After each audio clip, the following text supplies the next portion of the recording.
Good afternoon and welcome to our live coverage of the NASA SpaceX Crew-9 mission as it returns to Earth. Dragon Freedom departed the International Space Station at 1:05 a.m. Eastern. That was 10:05 p.m. Pacific time on March 17th for those of us here in California. On board Crew-9 are NASA astronauts Nick Hague, Suni Williams, Butch Wilmore, and Roscosmos cosmonaut Aleksandr Gorbunov, and they are now on their way to the targeted splashdown site off the coast of Tallahassee, Florida. My name is Kate Tice, Senior Quality Systems Engineering Manager here at SpaceX, and joining me today from NASA Communications is Sandra Jones. Thanks, Kate. It's always such a pleasure to be here.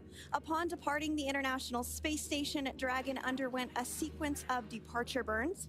The crew then had a rest period and has since kicked off preparations for re-entry, including getting into their spacesuits and successfully performing a leak check.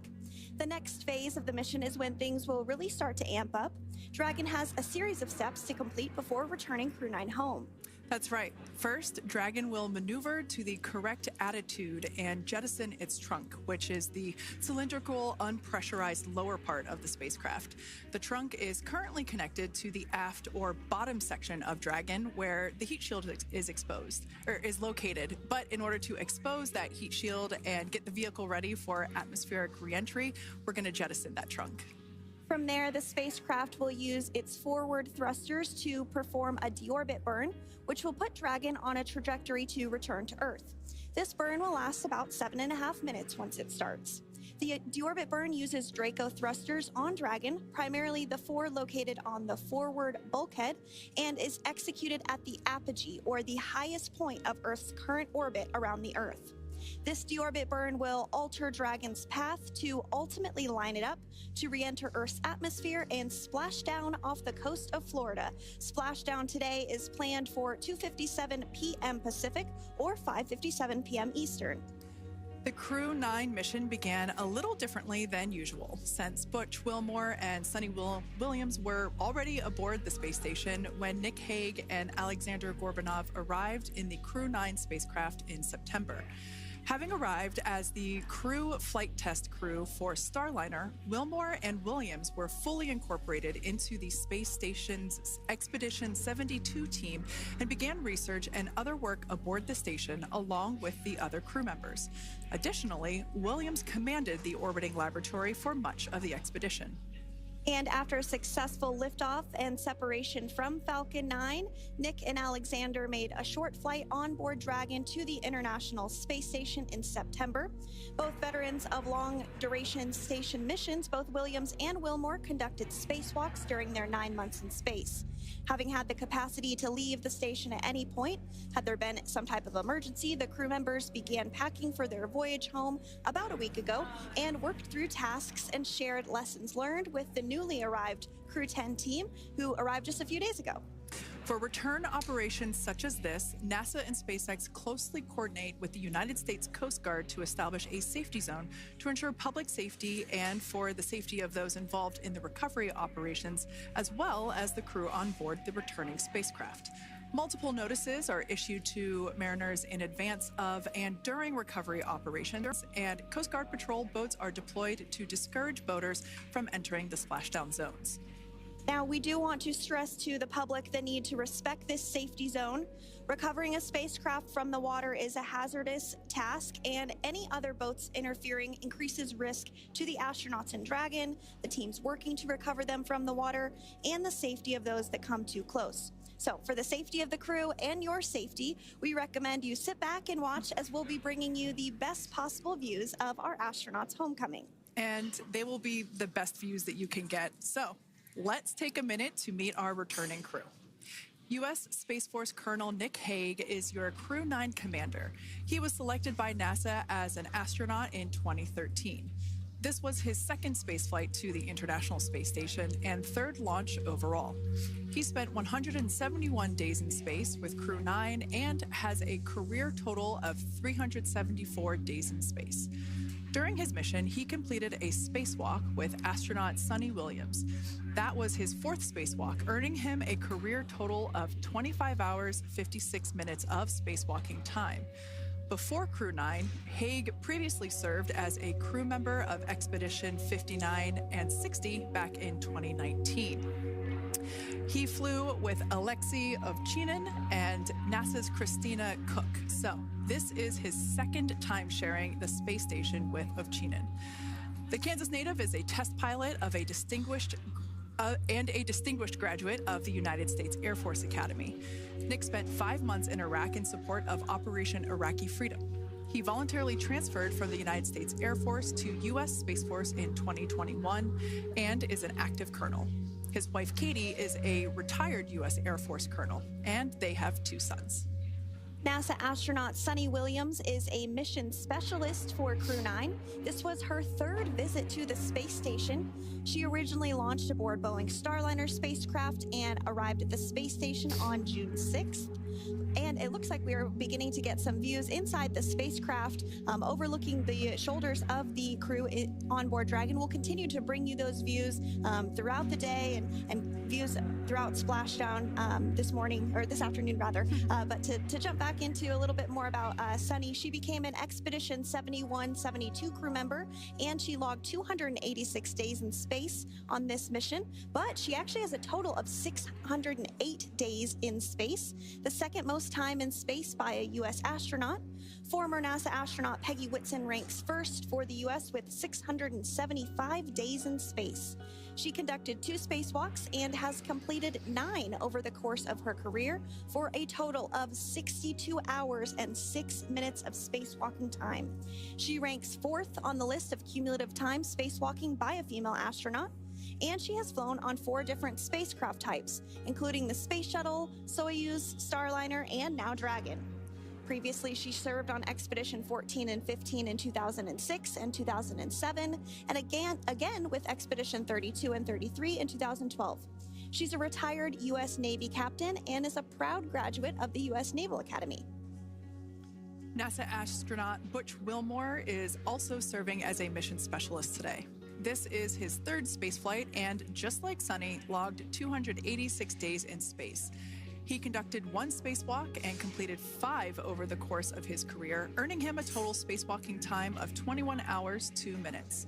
He's flown on 4 different spacecraft types throughout his career: the Space Shuttle, Soyuz, Starliner, and now Dragon. Previously, the Mount Juliet, Tennessee native served on STS-129 in 2009 and Expedition 41 and 42 from 2014 to 2015. Wilmore is also a retired captain in the U.S. Navy. And Aleksandr Gorbunov is a 3rd mission specialist serving on today's mission. Crew-9 was his very first spaceflight to the space station, earning him a total of 171 days in space over the course of his career. Gorbunov, along with Nick Hague, saw the arrival of 4 visiting vehicles and saw the departure of 4 as well. The duo orbited the Earth more than 2,700 times during their mission. Before his cosmonaut selection in 2018, Gorbunov worked as an engineer for a rocket space corporation and helped support cargo spacecraft launches from the Baikonur Cosmodrome in Kazakhstan. To prepare for upcoming events, Dragon is currently doing a couple of things autonomously. First, it's isolating the thermal control system fluid loops from the radiator. This system is what will help keep the internal temperature of Dragon very comfortable for Nick, Suni, Butch, and Aleksandr during the reentry phase. Dragon is also initiating separation of the claw mechanism, which will terminate data, power, and fluid connections between the spacecraft and the trunk in preparation for that trunk separation that I mentioned earlier. Now, as we saw before, we are hoping to get more views inside of the Dragon capsule. We will bring those, of course. We want to see more of our 4 crew members. But now a bit more of the Dragon Freedom capsule. It has flown on several missions for NASA. It first launched April 27th, 2022. To the International Space Station on NASA's SpaceX Crew-4 mission. It was subsequently used for 2 private spaceflight missions to the space station for Axiom Space, Axiom Mission 2 in May 2023, and Axiom Mission 3 in January of 2024. And of course, Crew-9 launched last year, is September 28th. So yeah, a little bit about the Dragon Freedom capsule. Here, a view that we have once again between the shoulders of Commander Nick Hague, who is on the left-hand side of your screen there, and Mission Specialist Aleksandr Gorbunov there on the right. That's right, Kate. And the next major milestone that we're looking ahead towards this afternoon is claw separation. We're targeting that claw separation at 2:05 p.m. Pacific time this afternoon, so less than 10 minutes from now. Continuing to get some views inside Dragon Freedom. To the far left there is NASA astronaut Butch Wilmore, and as you can see, the crew is suited up in their space suits.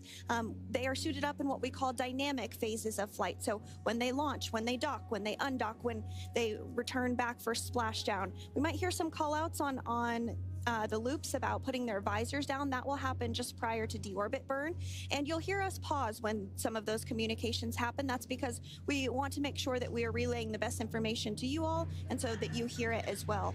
So if you do hear us pause, that is what we're doing. You also see they have their on there, and I know the gloves are pretty unique on the Dragon spacesuits, right? They're custom created? Yes, the spacesuit overall is custom fit for each astronaut.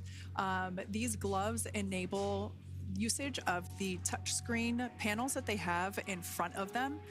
We can't see it from this view, but that view we saw earlier between Aleksandr Gorbunov and Nick Hague, that is a touchscreen. It allows the crew to monitor everything that Dragon is doing, along with those tablets that they have there on their legs. So yeah, the spacesuit itself is intended to act as a mini spaceship, if you will, as once the visors are closed, it is able to maintain a pressure in the unlikely event of a depressurization event for Dragon. So there we can see those screens I was Subscribe to our talking about. YouTube. So there in the center, we've got the location tracker, as well as on the left-hand side, it's mapping out the operations that Dragon is executing. The crew has to remain well informed of all these things that Dragon is doing autonomously. That basically means that Dragon is flying itself.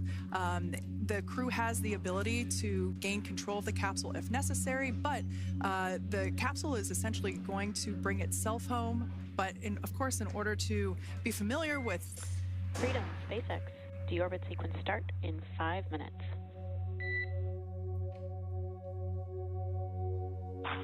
Freedom capsule. So we did hear that call out for the deorbit sequence start to begin here in 5 minutes. That call from the ground came from the core, or Crew Operations Resource Engineer here in Hawthorne, Mission Control just behind us. And that went up to Commander Nick Hague. He's going to be doing the majority of the communications during the flight downhill today through Splashdown, and they'll be communicating with the core all along the way. Now, we did mention that they are flying on Crew Dragon Freedom. The naming of spacecraft has gone all the way back to the very beginning of this human spaceflight program. This is a nod to Alan Shepard naming his spacecraft Freedom 7 during the Mercury program. And so the crew that first flew up on Freedom a few years ago had the opportunity to name this Dragon, and they named it Freedom. That was Crew 4 that was the first flyers on this spacecraft. It's also flown for Axiom Mission 2 and 3, and then of course today for Crew-9 as well. Yeah, actually, fun fact about this particular capsule, of those 4 missions that Sandra just mentioned, we have seen daytime splashdowns for 2 of those. Today will mark the third daytime splashdown. So there's something lucky about this particular capsule that gets daytime splashdowns. Nighttime is great because we can see even more clearly the capsule streaking through, but I personally love the daylight views because we really get even better views of the recovery team operations during that phase of the mission. Yes, absolutely. And if you follow along with our missions, you'll know that sometimes weather is a watch item when it comes to undocking and splashdown. We do splashdown in the water, so we want to ensure that parameters like wave heights and wind speeds and precipitation, lightning, all of that is looking good for the crew and the safety of those recovery personnel. And today the weather is just pristine. We got off of space station on the very first attempt. So I'm joking around and saying that it was because it was St. Patrick's Day and we got really lucky with the weather. I wouldn't disagree with that. Speaking of weather, we will be hearing from core probably around 2:20-ish. Typically, before we enter the period of loss of signal, or LOS, we will hear an entry briefing from the core, the Crew Operations Resource Engineer, and they will deliver important information like updated anticipated splashdown and loss of signal times to the crew, as well as the wave height and wind speed. So we'll be standing by to listen in on those. Like I said, that will happen shortly after. Typically after trunk separation. I can't quite remember if it's before or after deorbit burn. It must be before. But in any case, we'll be hearing all of that coming from core. In fact, that individual is seated there in the room on your screen. That is SpaceX Mission Control in Hawthorne, California. That room is located just over our shoulders, and that is where Dragon operators are standing by on console, monitoring the progress of Dragon as it continues its way home. It's been, at the point of splashdown, it'll be about 17 hours since Dragon undocked from the International Space Station. The team there in mission control, there are multiple teams, in fact, and they cycle through shifts to ensure that everybody gets the required rest and sleep periods, just like the astronauts on board. And that Crew Operations and Resource Engineer is seated there in the room, and that, like Sandra said, is the primary voice that we'll be hearing communicate from the SpaceX team to the crew on board. That's right. And so it looks like we're about 3 minutes or so from the claw separation portion of today's flight. The claw is a portion on the spacecraft that holds the trunk to Dragon. Following claw separation, we're going to jettison or remove that trunk because it's no longer needed. The trunk has solar arrays on it that provides power to the Dragon spacecraft. But now that we're beginning the reentry process, we need to go ahead and jettison that trunk and able to expose the heat shield, which is really going to do the heavy lifting as Crew-9 re-enters the Earth's atmosphere. They come in at 17,500 miles per hour, so they really need to ensure that that heat shield absorbs that heat, and there's... Deorbit sequence start.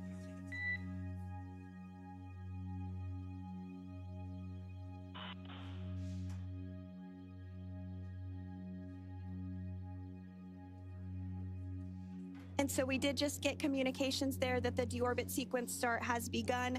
So here in just a couple minutes from now, we expect to hear information or a call back about the claw separation having begun. And again, that kicks off that trunk separation portion that I was discussing to remove that, expose the heat shield, and then eventually we'll have the deorbit burn, and we'll continue to walk you through all of these milestones as we approach them ahead of our splashdown at 2:57 p.m. Pacific time this afternoon off the coast of Tallahassee, Florida. Yeah, we're very excited to bring the Crew-9 crew home. Sandra, we were talking about the trunk separation. That trunk is on a trajectory that will re-enter in the atmosphere and break up upon that re-entry. The heat shield itself is one of my favorite parts of the Dragon capsule. It is the workhorse of the re-entry phase. It will work to protect the Dragon capsule and the crew members on board during the re-entry phase as the temperatures outside of the capsule build up to, I believe, about 3,000 degrees Fahrenheit in excess of. And meanwhile, the interior of Dragon stays a very comfortable temperature. That heat shield does a lot of the work, and we'll see that plasma build up on the exterior of the capsule. As a result of the plasma that builds up, we will lose communications with the crew. This is known as loss of signal, or LOS. This is roughly a 10-minute period on average, even less than. I believe today it is probably about 6 or 7 minutes long. It kind of depends on the mission, and it happens for every Dragon capsule that re-enters the atmosphere. Due to that plasma buildup, we're not able to communicate or command the capsule, so we stand by while we wait to regain communication after we pass through that period of loss of signal and get what's known as AOS, or acquisition of signal. Continuing to stand by for claw separation, and then we'll look towards trunk separation. It'll be just about a minute or so after that. That happens pretty rapidly in succession. Some of our milestones will take a little bit longer throughout the day. For example, we will have a deorbit burn after that will take about 7.5 minutes and helps get Dragon set up in the right trajectory to splash down in the Gulf off the coast of Florida. So continuing to stand by for claw separation.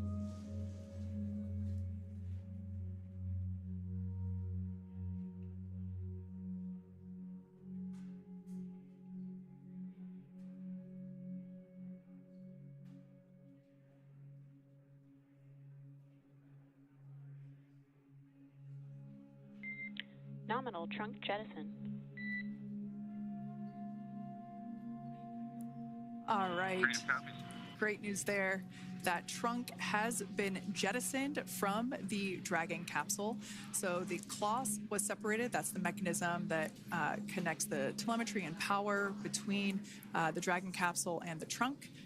In order to expose the heat shield underneath Dragon, we had to jettison that trunk, and so we just got confirmation that that has happened. So that is great news. Basically means that telemetry is looking good and that the nitrox system is primed for cabin and suit cooling, and the heat shield, like I said, is now exposed and ready for atmospheric reentry.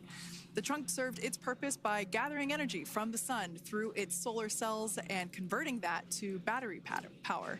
Since we separated the trunk, we can't generate any more new power, but we really don't need to since we're coming home and Dragon has enough battery power already stored. Now up next, the final steps that Dragon will perform prior to reentry: the slew, or the maneuver to deorbit burn attitude, and then the deorbit burn itself. This deorbit burn is the last time that the forward Dracos, which are the 4 thrusters located on top of the spacecraft under the nose cone, it's the last time that they will ignite. The deorbit burn will place Dragon on a precise trajectory to return to the splashdown zone off the coast of Florida, off the coast of Tallahassee, Florida, and that will last about 7.5 minutes once it starts. And so deorbit burn is targeted for 2:11 p.m. Central Time, so about 2 minutes from now. As we mentioned, it's going to last about 7.5 minutes, again, helping to get Dragon into the precise trajectory to ensure that splashdown occurs in the area that was calculated and where the recovery team is already in place, ready to support splashdown operations today. The recovery vessel Megan is the ship that is going to be utilized today, and we also have what is called fast boats that go out first to check the spacecraft and make sure everything is looking good before the recovery vessel Megan approaches. So that whole recovery process takes about an hour, I would say, from the time the crew splashes down to the time they're on them, to bring you live coverage through every step of the way today as Crew-9 returns home. Indeed. Now let's take a little bit of a closer look at Dragon. One of the great things about being close to the space station is that we can use space station cameras to look at Dragon, but now that Dragon is on its way home, we don't have those external cameras. So here's an animation of what the capsule looks like. We've got the pressurized section, the capsule on the top, and the trunk, or the unpressurized section, on the bottom. That's where those solar panels that we manufacture in-house are located, soaking up the energy from the sun and turning it into power for the capsule. At the very top of the capsule is the nose cone. That is where the Dracos, the forward Dracos, are located. That nose cone is currently open, not closed like we saw in that animation.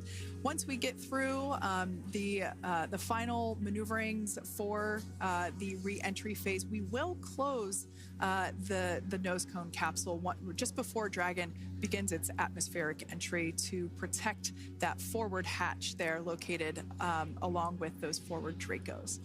So go ahead. Oh, that's right. I was going to mention that the nose cone does open shortly after launch, and it remains open the entire time that Dragon is docked to the International Space Station.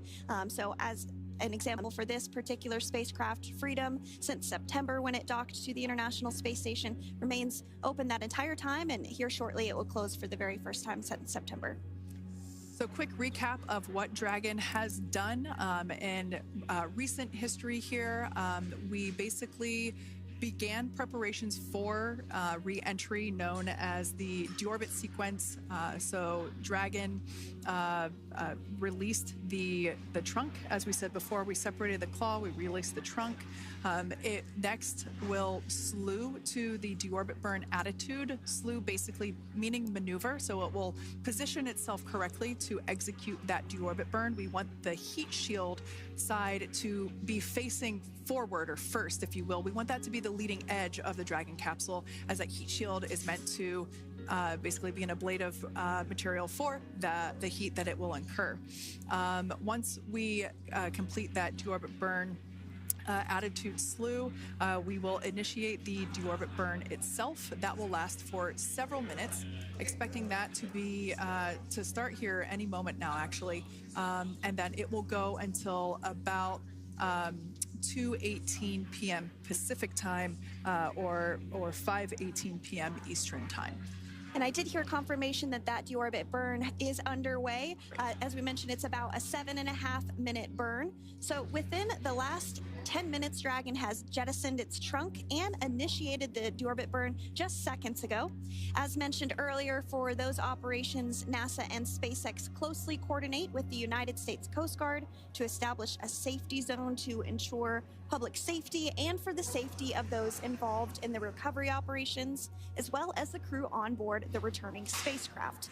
Multiple notices are issued to the mariners in advance of and during recovery operations, and Coast Guard patrol boats are deployed to discourage boaters from entering the splashdown zones. So we do want to stress to the public the need to respect this safety zone. Recovering a spacecraft from the water is a hazardous operation, and any other boats interfering increases the risk to not only the astronauts in Dragon, but the teams working to recover them from the water and the safety of those that may come too close. So for the safety of the crew, which you see there on your screen, your safety, we recommend you sit back and watch as we'll continue to bring you the best possible views of our astronauts' homecoming. Yeah, as I mentioned earlier, this deorbit burn is the last time that we will utilize our 4 forward Draco thrusters.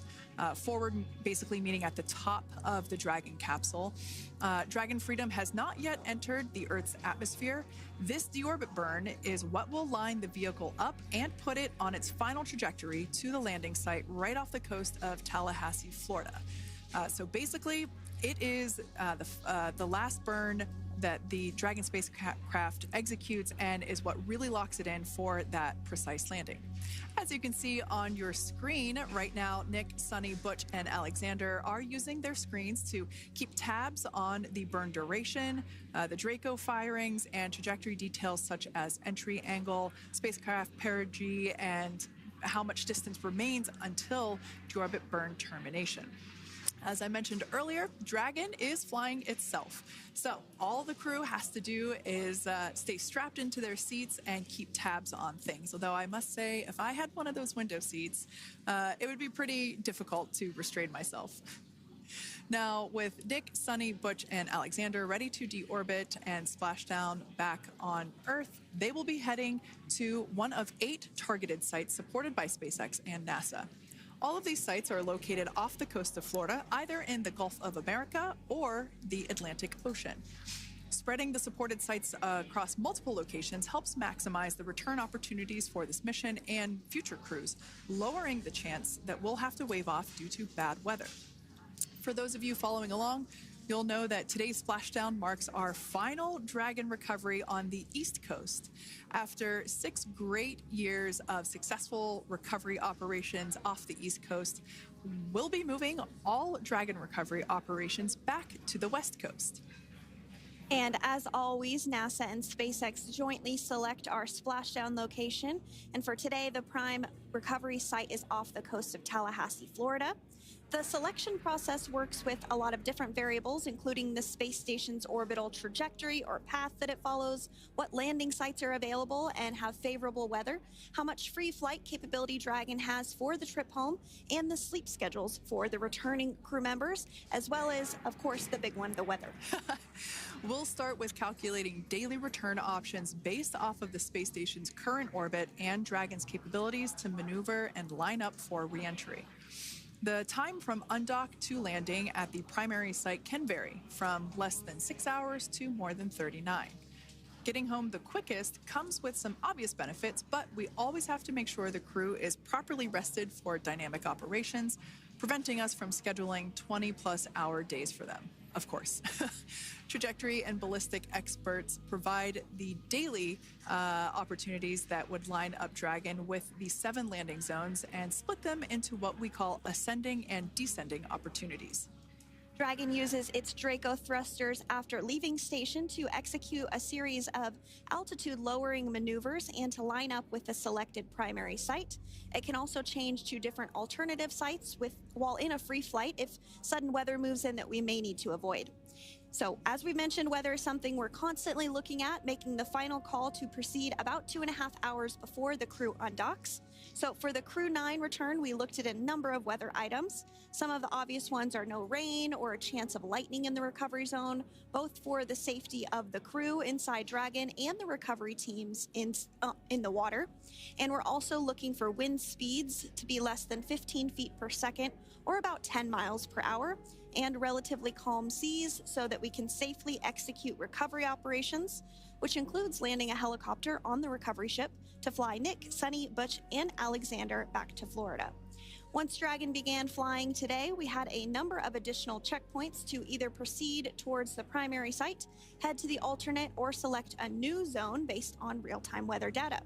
These checks happened all the way up until we were in the final hours before the deorbit burn, which has just about a minute or so left in it. And this is the last burn in the trip home that commits Dragon to re-entering the Earth's atmosphere. Now, we are currently waiting to conclude the deorbit burn. We've got less than a minute until that finishes. We will expect to hear a call out for nominal burn, which will confirm completion of that deorbit burn for Dragon Freedom. We can see images there from the touchscreen display panels that the crew utilizes in flight. We can see the visualization of exactly which one of the 4 forward Draco thrusters are firing. That's why you have kind of like a strobe effect there.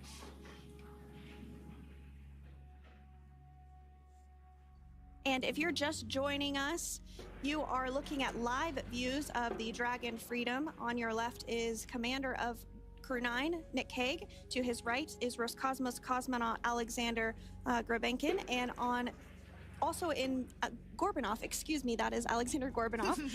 And then also in the capsule today is NASA astronauts Suni Williams and Butch Wilmore. We're awaiting confirmation that their deorbit burn is complete, which is the last burn that's going to help set them up on a trajectory to Splashdown off the coast of Florida. Deorbit burn complete. Performance nominal. Nose cone closure initiated. Freedom copies. All right, excellent news there. We heard the words we were looking for, nominal burn. So that means that that deorbit burn was successful and nominal, meaning as expected. And we're now beginning to close the nose cone in preparation for atmospheric reentry. So in the background, Dragon is currently inhibiting those forward bulkhead Draco thrusters that we just used to complete the deorbit burn, ensuring it's safe to latch the nose cone shut for re-entry. Also, the vehicle has initiated the nitrox suit purge, which will help keep Nick, Suni, Butch, and Aleksandr cool and comfortable during re-entry, which is coming up in about 20 minutes from now. At this point, the nose cone is closing and protecting the forward hatch for re-entry, and the crew are using their screens to continue to monitor the locking of the nose cone, which is done by a set of hooks. And as we mentioned earlier, that nose cone has remained open since September, so this is the first time it's closing in a few months. Yeah, that's absolutely right. Now, we will be expecting, as I mentioned before, an entry brief from SpaceX Core. Again, that's the crew operations resource engineer who is seated in that room that you see there on your screen.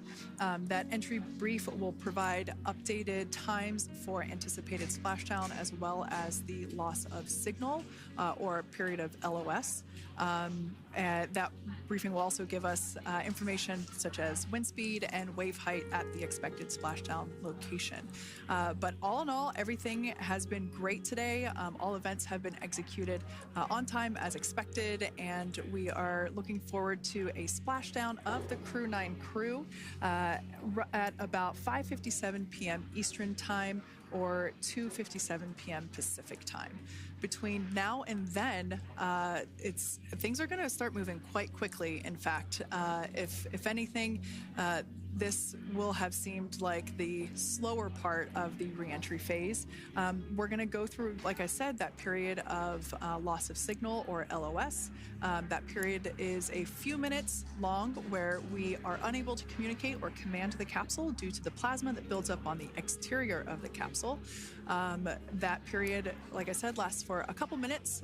You will start to hear SpaceX core hail the Crew-9 crew a little bit earlier than expected, because we, in the past, have actually regained communications a couple minutes earlier than initially anticipated. So we'll go through that period of loss of signal, that entry period, that specifically when the Dragon spacecraft is re-entering through the atmosphere, approximately at about 18,000 feet when the capsule is traveling at 350 miles per hour.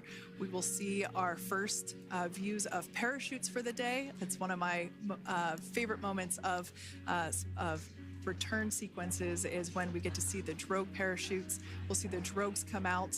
Those Drogues will help slow the vehicle down to about 119 miles per hour. And then that is when the main parachutes will come out from the Dragon spacecraft and then ultimately end in splashdown.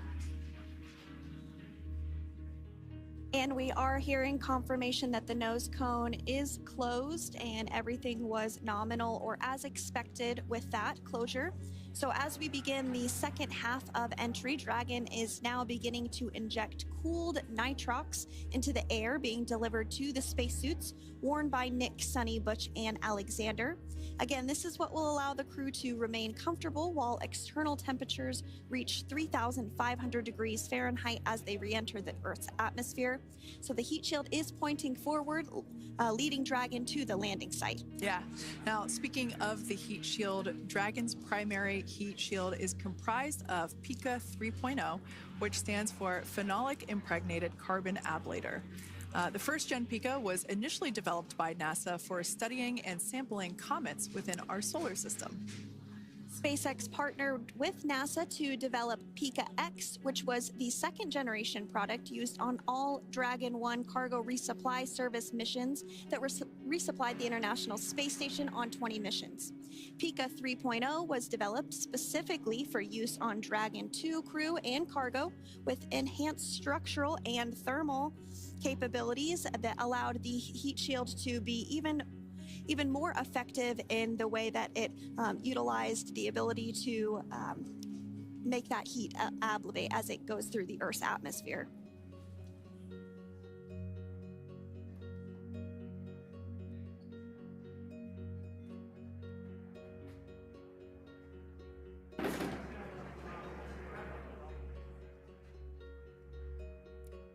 The remainder of Dragon is composed primarily of a SpaceX proprietary ablative material. It's another class of thermal protection which is lighter weight versus PICA and protects the underlying composite structure during reentry to ensure the structural capabilities are maintained. While Dragon will experience temperatures well over 3,000 degrees during peak reentry conditions, the characteristics of the thermal protection system coupled with the environmental control and life support system in the pressurized interior will ensure that Nick, Suni, Butch, and Aleksandr stay cool and comfortable during all phases of reentry through splashdown. Now, if you've just recently joined us, we hope to regain views of our crew members inside Dragon Freedom. But we don't have those available at the moment due to ground station coverage. So we will bring those back to you as soon as we can. Now, after Dragon Freedom has re-entered the Earth's atmosphere, a series of parachutes will deploy to slow the crew's descent. First will be the 2 Drogue parachutes, followed by the 4 main parachutes, and those will guide Dragon to its first contact with Earth since it launched back in September. Dragon will automatically deploy these parachutes when different pressure and positioning sensors on the spacecraft detect that they're at the right speed and altitude. Vehicle velocity at Drogue deploy is approximately 350 miles per hour, and they deploy at about 18,000 feet. Now, when the vehicle velocity at main deploy is approximately 119 miles per hour, and they deploy at about 6,500 feet. When Dragon splashes down in the water, the vehicle velocity will be about 16 miles per hour, so you can really see how those parachutes help to slow down the crew inside the capsule. The highest G-load the crew is expected to experience today is about 3 to 5 Gs. Yeah, when you think about really fun roller coasters, they're about in that range. So I'm sure that our crew on board will be well equipped to experience those Gs. It's nothing for them. They go through much more intense training. And so we are continuing to make our way through a number of milestones today. We did have trunk separation. Freedom, SpaceX. Nose cone is secure for entry. Freedom comes.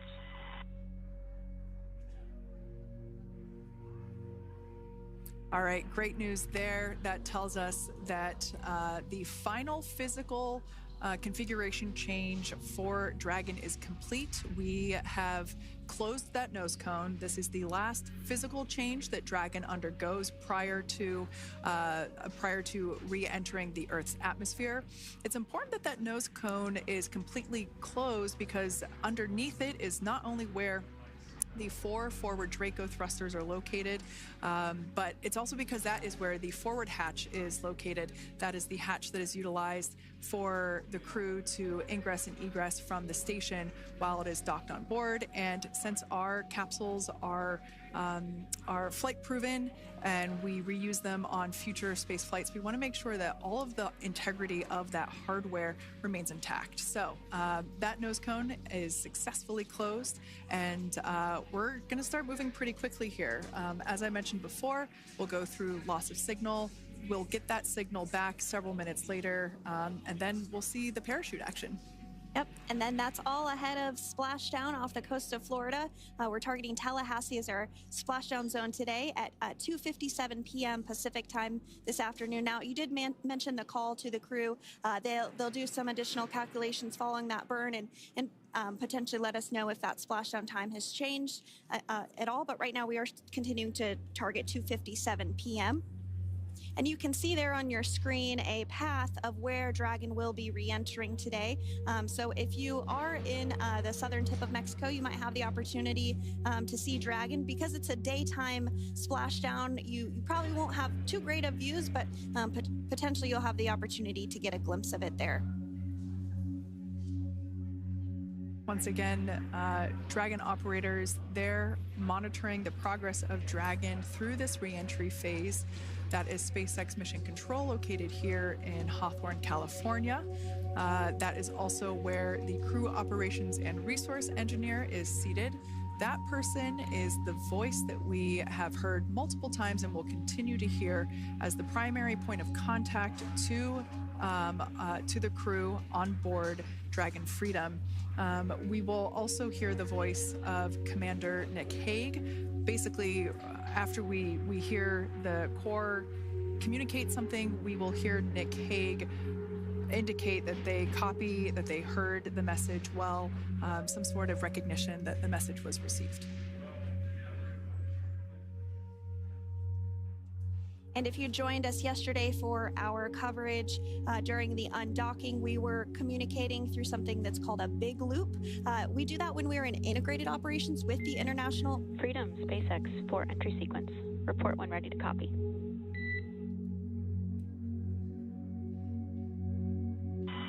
Ready to copy. All right, I've got some updated times for you. Our comm blackout start time is 2144. Our comm blackout end time is 2151, and our splashdown time is the same per your displays, 2157.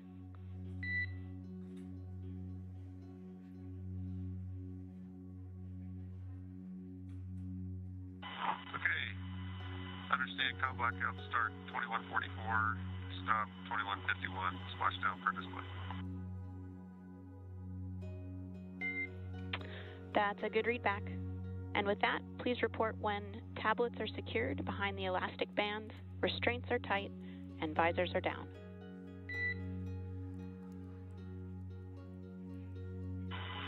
And copy, welcome.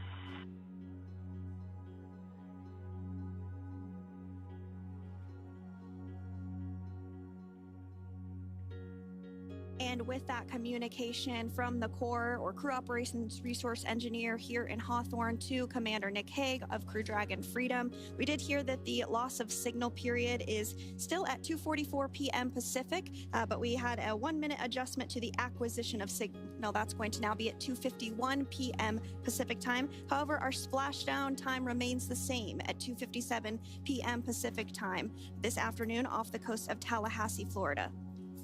So all good news there as Dragon continues to make its way home with the Crew-9 crew. As we've mentioned before, we are splashing down on the Gulf Coast. We have ability to splash down on either side of Florida, but the location site just outside of Tallahassee, Florida is the site that was selected today due to best recovery conditions. And as Sandra mentioned before, weather is always a watch item, but everything is looking great for that particular recovery location. So I'm sure once we start getting views from the recovery vessel, I have a feeling it's going to be a pretty beautiful afternoon. And we did mention that, of course, this is a daylight splashdown, so we should be getting some great views. We do have a couple of spacecraft called the WB-57, which are high-altitude planes that NASA utilizes during splashdown operations. Those are en route and going to be tracking the capsule as it makes its way through the atmosphere and should be providing some good views for us. Kate and I were just chatting about how we haven't had a daytime splashdown in a little while, so we're looking forward to the views along with you. Yeah. Nighttime views are also great because we can see that capsule streaking through the night sky quite brightly. So like Sandra, you said earlier, daylight will be a little bit less bright, but we will definitely be able to see the SpaceX recovery team operations much clearer. I could also imagine it's probably a little bit easier for the team themselves to do their work in daytime than at nighttime. We'll see them rush in really quickly with a couple of fast boats as they begin the initial safety checks and sweeps of the Dragon capsule, while also retrieving the parachutes from the surface of the ocean. The recovery vessel, the main recovery vessel, will continue to make its way closer to the Dragon capsule. It is stationed a couple miles away from the actual recovery location, the splashdown location, for obvious safety purposes. So it takes a little while for that vessel to make its way over, but once it's closer, we'll have even better views of those recovery operations. And you may be wondering why sometimes we splash down in the daytime versus the nighttime. And believe me, we would all love for these operations to happen during regular daytime working hours. But unfortunately, orbital mechanics just doesn't quite work out that way. So it has to deal with the location of the International Space Station, as well as where the splashdown zone is on Earth and that trajectory, as well as the phasing. So as we mentioned earlier, sometimes we have phasing as short as 6 hours, sometimes in excess of 30 plus hours. It just depends on where the targeted area is that the capsule is going to splash down. So today's phasing has been 17 hours since undocking occurred at 10:05 p.m. Pacific yesterday evening for us here in Hawthorne. Early wee hours for folks on the East Coast and other areas of the United States. Yeah, but regardless of whether it's daytime or nighttime, the SpaceX recovery team has trained and practiced and rehearsed for it all. So regardless of daylight, they are really efficient with those operations. And but like you said, Sandra, it has been a minute since we have seen a daytime splashdown on a NASA SpaceX crew mission. The last daytime recovery was on Crew-4, which was the debut flight for the capsule flying today, the spacecraft known as Dragon Freedom. And so yeah, kind of a fun fact there in terms of the timing of that daylight splashdowns. once again standing by for more communication with the crew. The next event that we have coming up is the start of that period known as loss of signal. That is the period still expected at 2:44 p.m. Pacific time. This lasts for several minutes while the capsule is making its way through the Earth's atmosphere. The heat shield located at the bottom of the capsule really doing all the work at that point in time in terms of using the atmosphere to slow the capsule down from its orbital speeds of 17,500 miles per hour. Our tablets are secure, restraints are tight, and visors down. We are configured for entry. Freedom, I copied. Tablets are secured, restraints are tight, and visors down.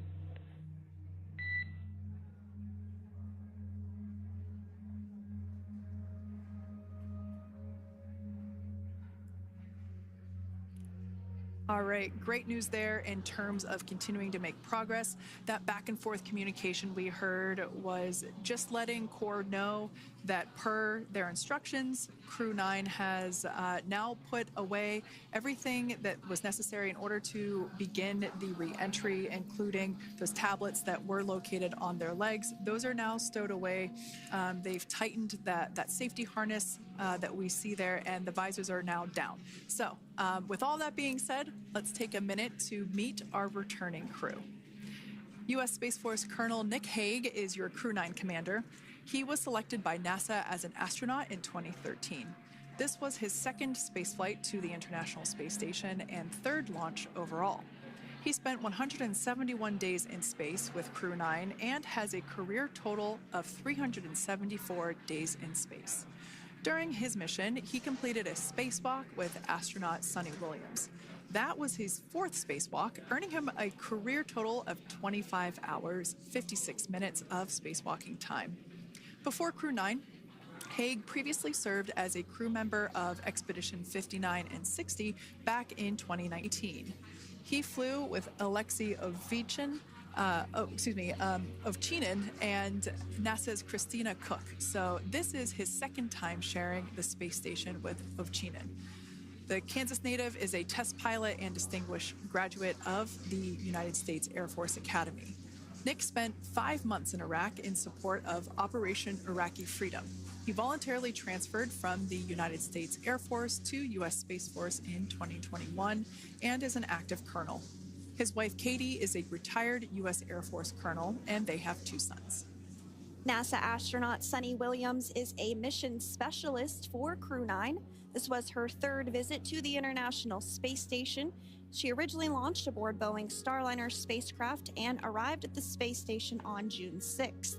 Following the agency's decision to return Starliner uncrewed, she became an Expedition 71 and 72 crew member, where she logged 286 days in space on this mission. But Suni has a total of 608 days in space, the second most time in space by a U.S. astronaut. 5 minutes until predicted comm blackout. We'll see you on the other side at 21:51.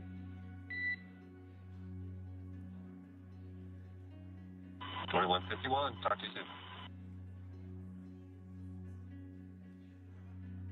And with that call out from the Crew Operations Resource Engineer to Commander Nick Hague, letting them know that everything is looking good ahead of the loss of signal period. We will see the crew on the other side of the loss of signal period at 2:51 p.m. Pacific time this afternoon. Continuing on about Suni Williams, who has a total of 608 days in space, the second most time in space by a U.S. astronaut. Former NASA astronaut Peggy Whitson actually ranks first for the U.S. with 675 days in space. Suni conducted 2 spacewalks and has completed 9 over the course of her career for a total of 62 hours, 6 minutes of spacewalking time. She ranks 4th on the list of cumulative time spacewalking by a female astronaut, and she has flown on 4 different spacecraft types, including the Space Shuttle, Soyuz, Starliner, and now Dragon.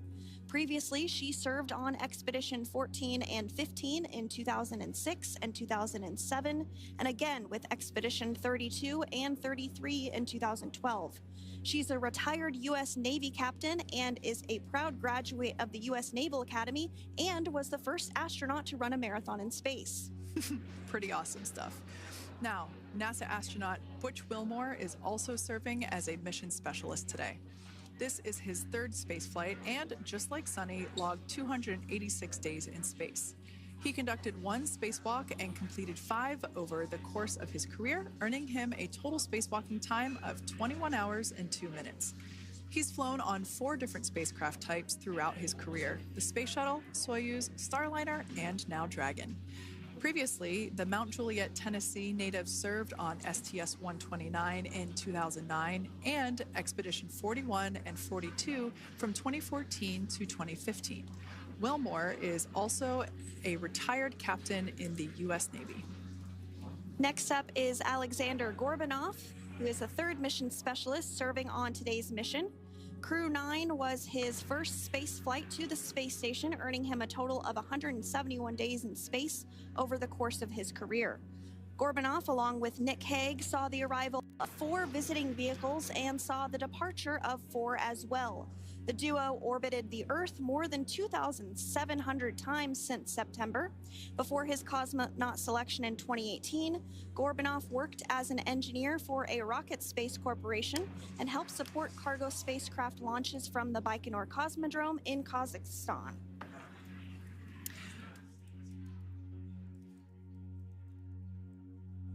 So if you are just joining us, we are continuing to bring you live coverage of Crew-9's return to Earth following their mission aboard the International Space Station, where they completed science and research investigations.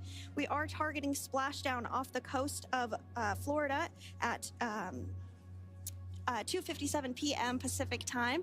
The next major milestone that we'll look ahead towards is what we call loss of signal, or LOS, when we won't have communications with the crew because they will be re-entering the Earth's atmosphere. And during this process, there is plasma that builds up around that heat shield, so we are not able to communicate with the crew, but we are anticipating to regain communications with the crew at a short time from now at 2:51 p.m. Pacific time today. As we said before, everything continues to look good for the return of the Crew-9 team. We are about to go into that period of loss of signal.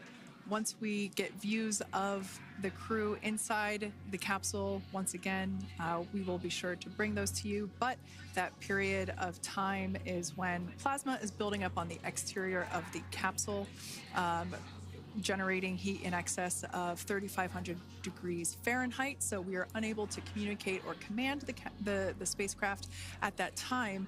And that includes, unfortunately, video feeds as well. So as soon as we get the views back inside Dragon, we will bring those to you. But until then, we are going to stand by and continue to monitor the progress of Dragon.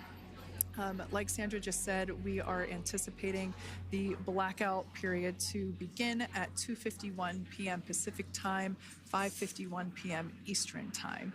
This will last for several minutes. It's not super exact, even though we are predicting acquisition of signal, or AOS, to come back at 5:51 p.m. Eastern time. In the past, we have regained communications sometimes a little bit earlier than that, so we'll probably start to hear Core begin to hail Crew Dragon a minute or two prior to that anticipated acquisition of signal. But right now, Nick, Suni, Butch, and Aleksandr are seated in their seats inside Dragon Freedom. Their visors are down, and they have put away or stored the tablets they had located on their upper leg to monitor Dragon's progress. Now they will be utilizing the touchscreen displays, where the current operation and future operations will be displayed as they are able to monitor Dragon's progress continually. As I said before, Dragon is autonomous, meaning it is flying itself. So the crew stands by and monitors, and those touchscreen displays are what will be allowing them to do so and prepare for events such as such as parachute deploy.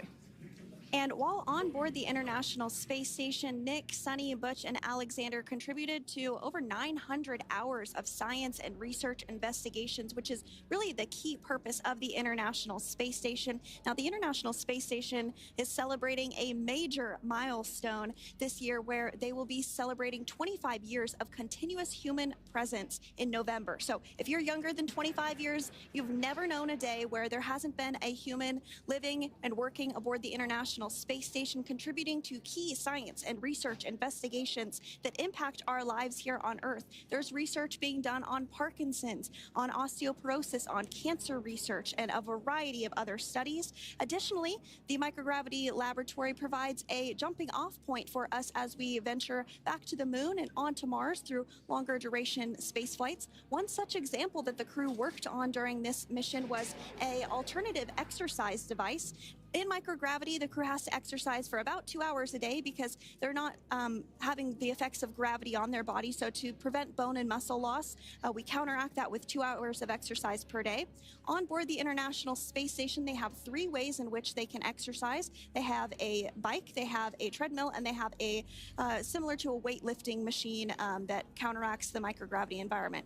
But a particular experiment that this crew tested out was a combination of all 3 of those in one smaller device. And this is really critical as we continue on to the moon, Mars, and beyond, because space is really important in spacecraft. So if we have something smaller that the crew might be able to utilize, that can potentially help us venture out even further into the solar system. So science is really the name of the game when it comes to the International Space Station. Some of the other science highlights that took place during this increment that are particularly interesting to me was we had the first wooden satellite that was deployed. This is a study to see if other materials might be more resourceful or renewable in space. So I'm really excited to see the results of that one as well. Additionally, we had a couple of spacewalks that took place to not only provide maintenance to the International Space Station, but also where we swabbed the outside of the space station near vents to see if any microbes that we all have microbes on us, to see if any of those could survive in the harsh environment of space, which again is very important for us to know and understand as we continue to the moon, Mars, and beyond. Very exciting stuff. Now, at this point, we have now entered the communications blackout period for the Dragon spacecraft. This lasts approximately 7 minutes due to plasma formation around the spacecraft itself. During this time, no vehicle telemetry is received by mission control or the recovery team, and no external commanding of the vehicle or voice communication is possible. But as a reminder, Dragon is designed to fly itself. During reentry, the vehicle will be slowing down from orbital velocity, which is approximately 17,500 miles per hour. The top temperature that Dragon will experience upon reentry is 3,500 degrees Fahrenheit. This blackout period, as I said before, we expect it to last about 7 minutes today, concluding at 5:51 p.m. Eastern Time or 2:51 p.m. Pacific Time. We right there have our first view of Dragon Freedom coming home to Earth. And that view is from the WB-57, which is one of NASA's high-altitude planes that is tracking. Now, because of the way that this camera is configured, it does look like it is dark, but it is indeed daytime, and you're beginning to see that plasma trail as Dragon re-enters the Earth's atmosphere. All of that is expected. We are anticipating an acquisition of signal around 2:51 p.m. Pacific Time, so just minutes from now, and you may hear the core begin to hail out or call Dragon for communications and see if we can potentially get communications with them a little bit earlier. Following this, we'll have 2 events in rapid succession. We'll have the Drogue parachutes deploy at 2:53 p.m. Pacific, followed by the mains just 1 minute later at 2:54 p.m. Pacific Time, ahead of a splashdown at 2:57 p.m. Pacific Time off the coast of Tallahassee, Florida.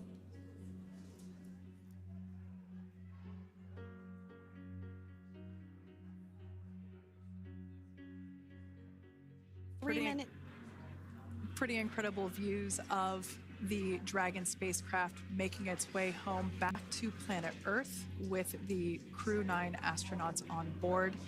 Once again, this view is coming from the WB-57 plane. That heat shield we can see doing magnificent work as it works to... Freedom, SpaceX, ComCheck.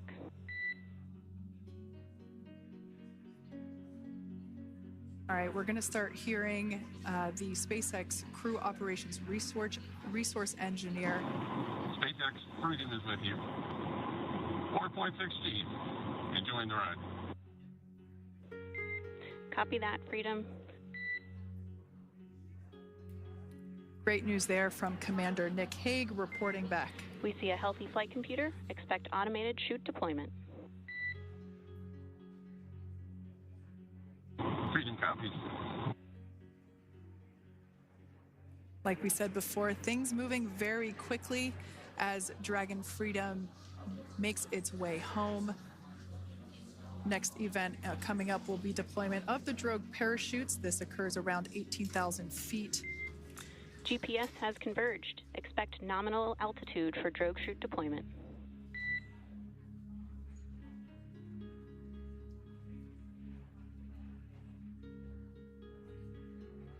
We're about 2 minutes away from deployment of those Drogue parachutes. Now the heat shield is continuing to work to slow the vehicle down. That entry period, the Dragon spacecraft went from orbital velocity about 17,500 miles per hour down to about 350 miles per hour. So that really gives you a sense of why that plasma builds up on the exterior of the capsule, thanks to the heat shield and the work that it does. Those Drogue parachutes will slow it down from 350 to about 119 miles per hour. We can see 15 kilometers. Brace for Drogue window. We can see seat rotation happening inside the capsule. Great to get those first views of our crew members. Once again, the capsules are going about 350 miles per hour when the Drogues are deployed. Those Drogue parachutes that we manufacture here in-house are going to slow the spacecraft down to 119 miles per hour. And that is when we will see the main parachutes deploy, and that occurs about 6,000 feet above the ocean's surface. And we are expecting Drogue deployment at 2:53 p.m. Pacific, so we should see it any second now. And there you are getting a great view of Crew-9 inside Dragon Freedom as it returns back to Earth. We are awaiting the Drogue deploys. This view coming from the WB-57 high altitude plane. And there you see it on your screen, Drogue deployment. Drogue descent rate nominal. You can hear the crowd here. Visual on 2 healthy Drogues. The crowd here very excited as Dragon Freedom continues to make its way back to planet Earth.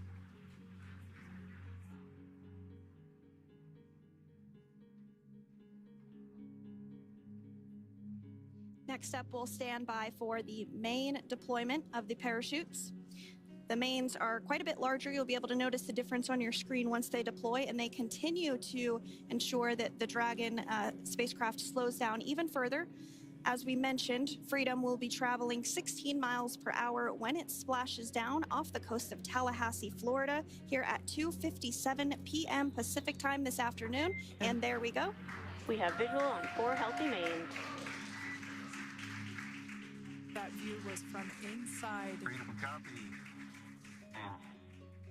That view was from inside one of the buckets where the parachutes are located. So we see a great view there of the reefing on those parachutes. And as those main parachutes begin to inflate fully, 4 beautiful, healthy mains. Now awaiting visuals of Splashdown. Freedom, 1,000. We'll start to hear Commander Nick Hague. Copy, 1,000. As we heard right there, Commander Nick Hague will be calling out the altitude of the Dragon capsule from here on out. Landing in water is simpler and provides more margin against unlikely parachute issues. You can see those parachutes continuing to slow the Dragon capsule down. And if you're just joining us, You're looking at 800 meters. a live view of Crew-9, just minutes away from splashing down off the coast of Tallahassee, Florida. Splashdown 2 minutes from now at 2:57 p.m. Pacific. We do have 4 healthy mains really doing the job there. Just breathtaking views of a calm, glass-like ocean off the coast of Tallahassee, Florida. Crew-9 just minutes away from splashing down. This is really such an incredible shot. That Copy, was 600. That was a live view from our recovery vessel, Megan, which is stationed a couple miles away from the splashdown site. We can see the crew there using their restraints as resting places for their arms. They were just in space moments ago, so their arms were able to float freely. 400 meters. This is a gorgeous bluebird day here that we have for the splashdown of Crew-9. It's incredible to think that the Dragon capsule just minutes ago was going over 17,000 miles per hour and now gently coasting to a soft splashdown. 200. Copy, 200 meters. Brace for splashdown.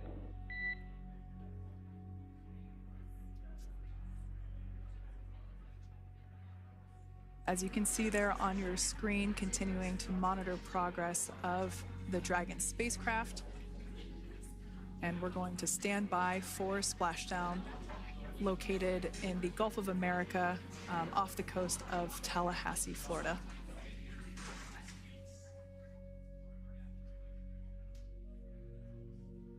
And splashdown. Crew-9 back on Earth.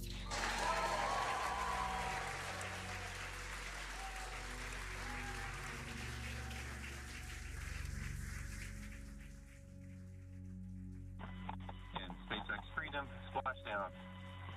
Good main release. Copy, splashdown. We see main chutes cut. Nick, Alex, Butch, Suni, on behalf of SpaceX, welcome home.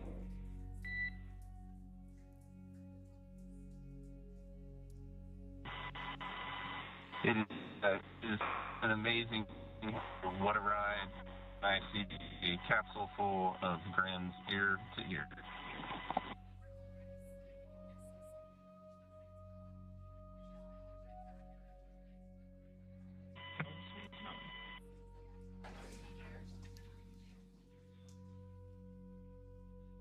And as you can see on your screen, we have visual confirmation of splashdown. Dragon Freedom has returned home and NASA astronauts. System safety verifications are in progress. We'll report back when recovery personnel are en route.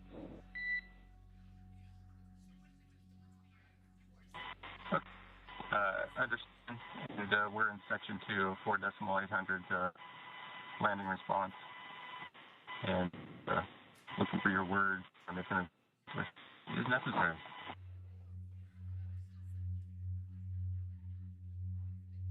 In the distance, we can see the recovery vessel making its way. Copy, you're in section 2 for the environmental assessment in 4.800. That is not necessary today. Understand. Raise and buzz. So we will continue to have communications between the Corps and Nick Hague, the commander of Crew Dragon Freedom, which just splashed down 2 minutes ago off the coast of Tallahassee, Florida. Dragon Freedom has returned home with NASA astronauts Nick Hague, Suni Williams, Butch Wilmore, and Roscosmos cosmonaut Aleksandr Gorbunov. They're back on Earth after approximately 17 hours of a return journey from space. The SpaceX recovery ship and team have been waiting for Dragon's splashdown, and they will now make their way to the splashdown location. The teams have been ready and waiting about 3 nautical miles away, so it's going to take them about 30 minutes or so to make their way and to SpaceX Freedom. Pretty sure we're in stable 1. Copy, stable 1. We see the same. It's going to take about 30 minutes for the recovery team to make their way over to Nick, Suni, Butch, and Aleksandr, who are still seated and secured inside that Dragon spacecraft there on your screen. Incredible views there of that thermal protection system, or TPS. That Dragon capsule was pristine, white color before it departed the station, and we can see how the reentry phase, the thermal protection system did its job. Now, if you're wondering what that hole, that like bucket area is, that is underneath the side hatch. That is where the main parachutes were stored. So when we saw the Dragon capsule docked at station, it looked very different. The panel that protects and covers the main parachutes, that was still intact, as well as the panels that enclose where the Drogue parachutes are located.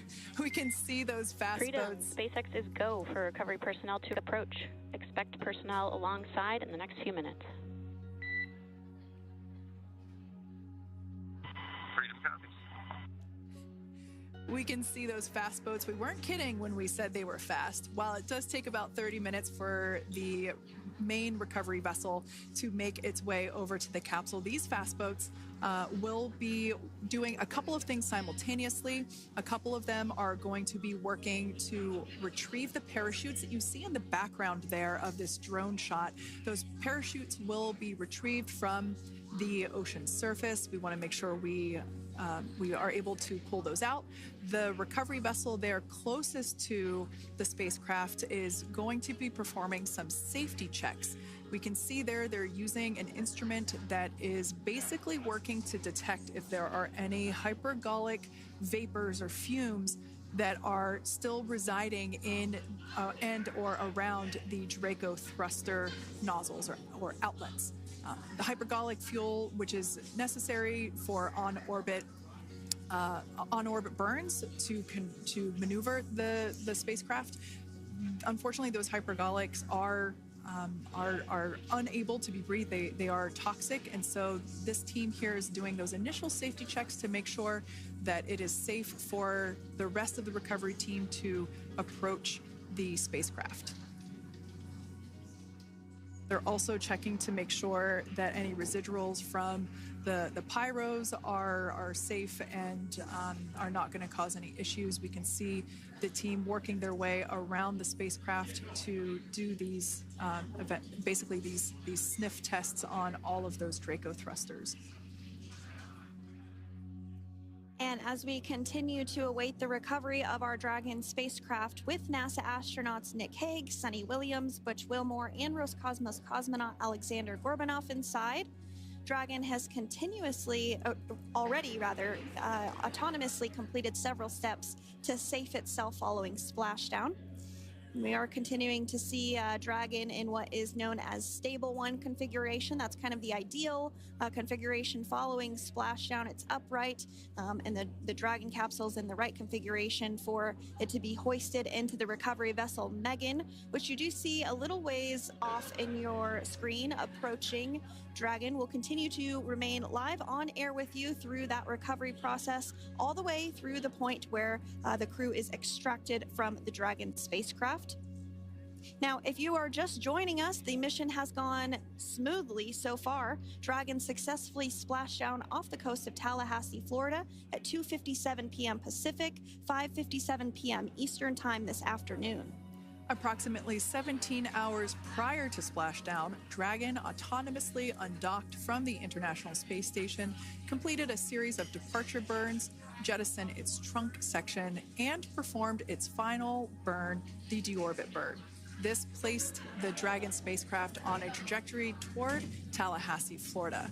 Dragon successfully re-entered the Earth's atmosphere, followed by deployment of its parachutes to slow the spacecraft down to a gentle splashdown. We're now going to follow the Freedom. Hypergol sweeps and unfired ordnance checks are nominal. Rigging is in progress. Approximately 25 minutes until capsule lift. Stand by for PMC with SpaceX flight surgeon.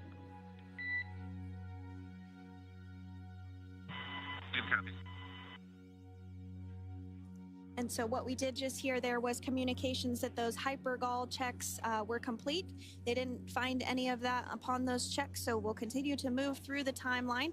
Next up is a process called rigging, which you see happening right now on your screen. This is when a SpaceX recovery personnel actually works to climb aboard the capsule and work through procedures ahead of lifting onto the nest of the recovery vessel Megan. We heard it's going to be about 25 minutes or so until that lift actually takes place.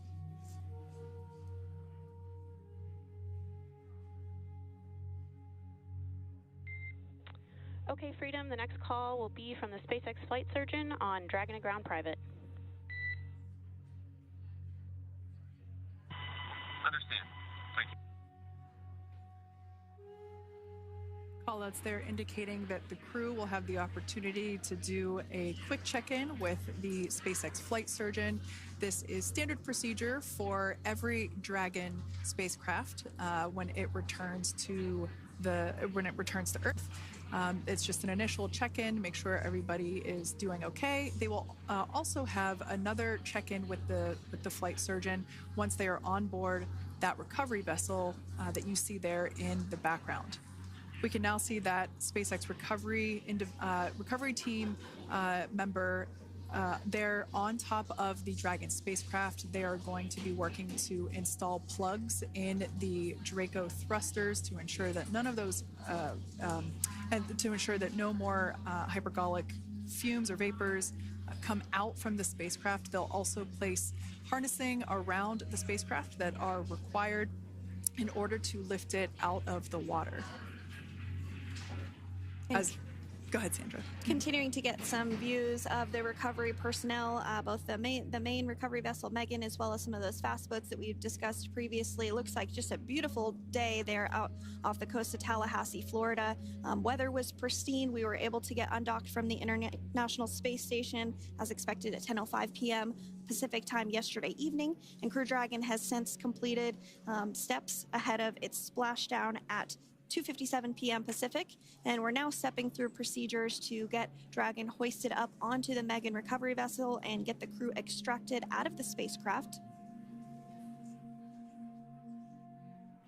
And you did see some of the parachutes that were near the spacecraft. Upon detection of landing, Dragon automatically releases those main parachutes to prevent wind from pulling the spacecraft. Dragon then automatically safes any pyrotechnics that may still be present on the vehicle and may automatically perform additional minor system reconfigurations. The astronauts will remain seated and in their suits at this point, but the onboard air conditioning keeps things temperature controlled inside the spacecraft so the crew remains comfortable, and the communication systems... Freedom, SpaceX, ComCheck.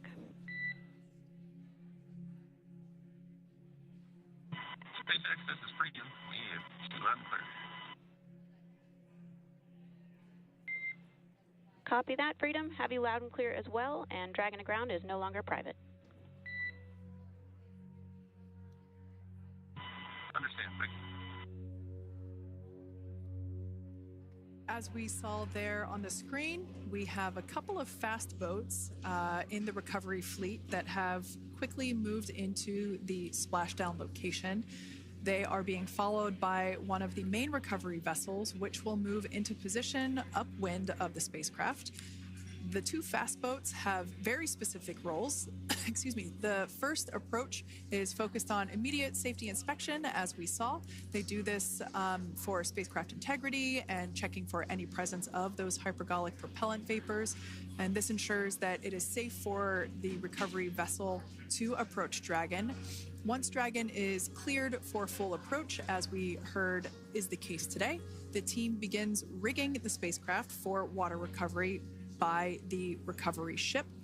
The second fast boat is responsible for parachute recovery and also serves as a redundant boat to the first one that makes the initial approach to the Dragon spacecraft. As we saw a little bit earlier, we were also able to see one of the recovery team members get on a jet ski to help gather up the parachutes that were automatically detached from the Dragon spacecraft upon splashdown. And it will take a little over 10 minutes for the recovery crew to complete their safety checks. Once complete, the team will begin preparing Dragon to be lifted, and as you see, they are preparing for that to take place at this point. As part of the preparation for this lift, one member of the recovery team has climbed on top of the spacecraft already so they can attach Dragon's hoist rings and connect to the lifting lines. It will take us less than an hour to raise Dragon to the recovery boat and remove the crew from the spacecraft. After medical checkouts, the crew will return to land within 4 hours by helicopter. And if no additional medical assistance is needed, the crew will board a waiting NASA plane and depart for Houston.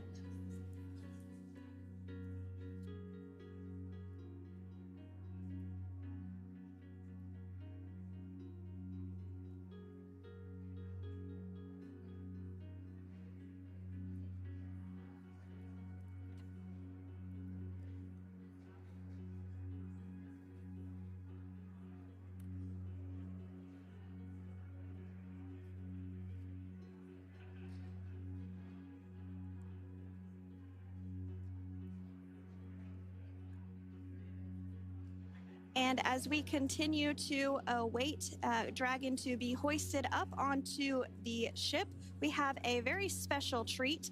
NASA Public Affairs Officer Jaden Jennings, who is actually on the recovery vessel and had a bird's eye view of the splashdown today. Jaden, how are you? How was the view from the recovery vessel? Hi, Sandra. How do you hear me? I've got you loud and clear, Jaden. It's so great to hear you. Awesome. So Splashdown, Sandra, was nothing short of be advised. spectacular. We are transitioning the forward link. Comm will be unavailable for approximately 5 minutes. Freedom comes.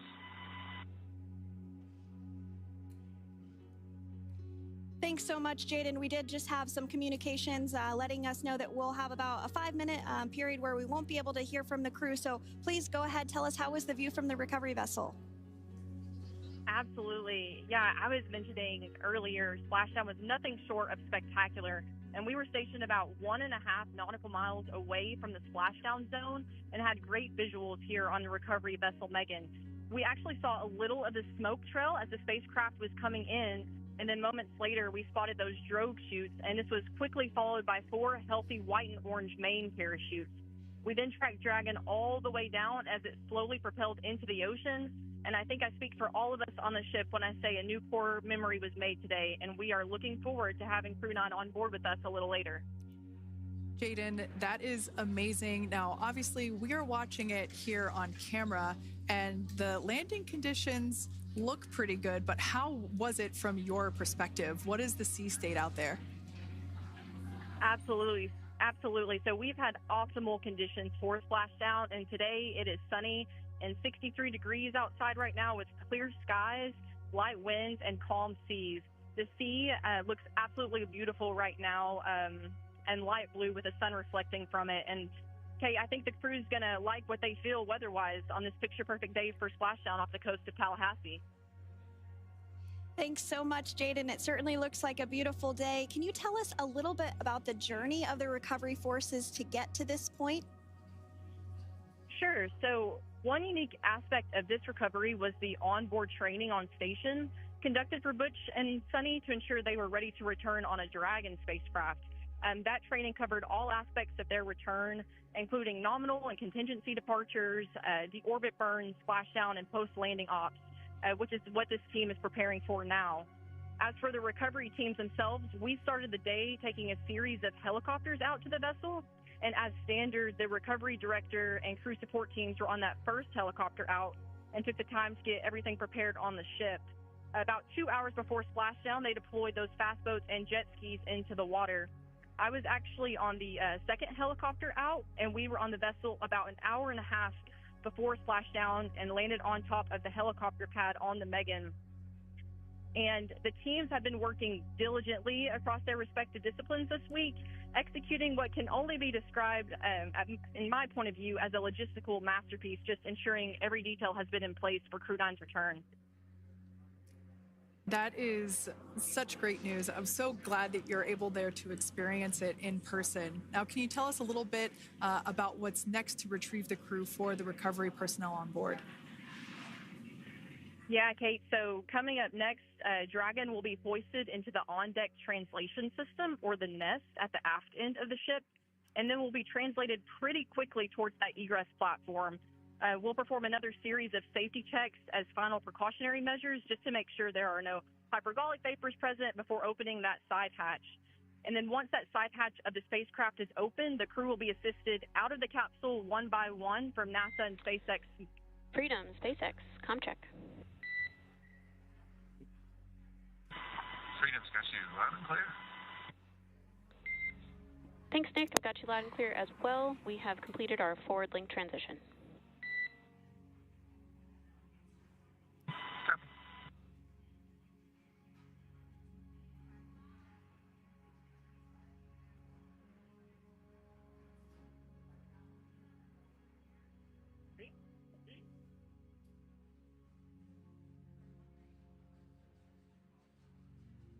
And Jaden, if you did just want to go ahead and let us know what is next to retrieve the crew, we are continuing to get some great views on our screen, but I know you have an even better view yourself.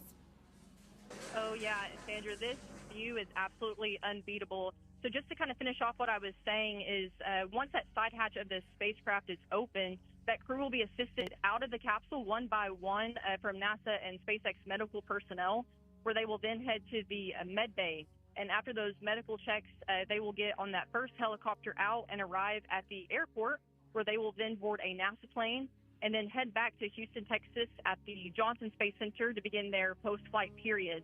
And we're eager to see the Crew-9 astronauts back on Earth, and we'll keep you updated on every moment of this process. With that, I'll toss it back over to you guys at Hawthorne. Thank you so much. That was Jaden Jennings, NASA Public Affairs Officer, who watched Freedom splash down firsthand from the recovery vessel Megan. Thanks so much, Jaden. So we are continuing to get these great views on our screen here of Freedom. As we mentioned, it splashed down at 2:57 p.m. Pacific time off the coast of Tallahassee, Florida. The recovery personnel are continuing to step through procedures to hoist Dragon onto the recovery vessel Megan there, which is now coming into view. You can see just how close Megan is at this point, and that's that helicopter pad that Jaden was just discussing, where the crew will fly off of onto the coast of Florida, and then eventually they'll fly back to Houston. Just underneath that helicopter pad is that translation deck where we will see the nest once it is loaded up with the Dragon spacecraft on board. The nest will be translated to the forward end of the recovery vessel, and that is where our Crew-9 team members will egress from the Dragon spacecraft. Now, here on your screen, we can see dolphins, actually, who want to come and play with Dragon. Now, one of the fast boats there in place, working to assist the recovery team member. It's incredible. I just love these views. We really see them even better in daytime, but just seeing the recovery team work in tandem to step through each step, to step through each operation. You know, obviously they're getting quick assists from the honorary part of the recovery team, those dolphins in the water there. Now, the recovery team member that is crawling around the Dragon spacecraft. Earlier we saw a view where it was like a spider monkey pose. We can see that individual now standing in the bucket where the main parachutes were stored while Dragon was on orbit.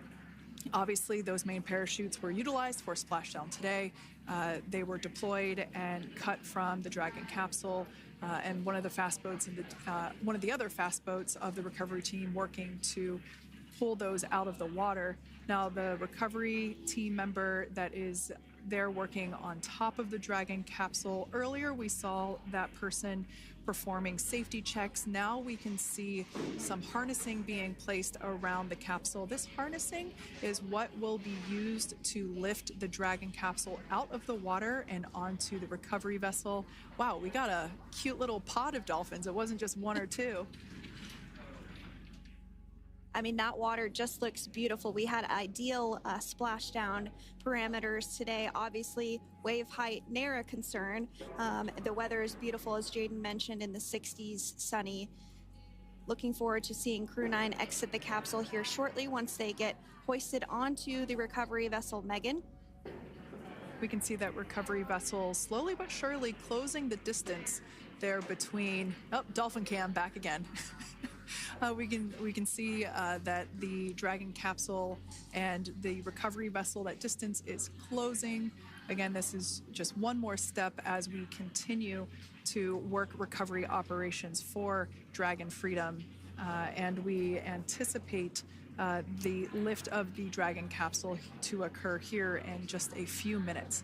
Now, once all of the rigging is on the capsule and it's hooked up to the recovery vessel, we will see the hydraulic arm, which is that kind of like bridge-like structure there at the aft end of the recovery vessel. We'll see that articulate backwards, and that's a good sign that we're getting even closer to pulling the capsule out of the water. It will then move forward, and the capsule will be placed inside of what you can see there is basically a basket. We call it the nest, Dragon nest, where that's where the capsule will be placed in order for it to be translated to the forward end of the vessel and for the astronauts to egress.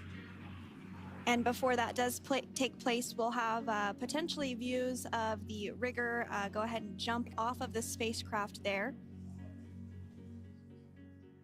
That typically occurs when the spacecraft is a little bit closer to the recovery vessel, and we usually get a really good view of that particular operation from one of the onboard cameras from the recovery vessel.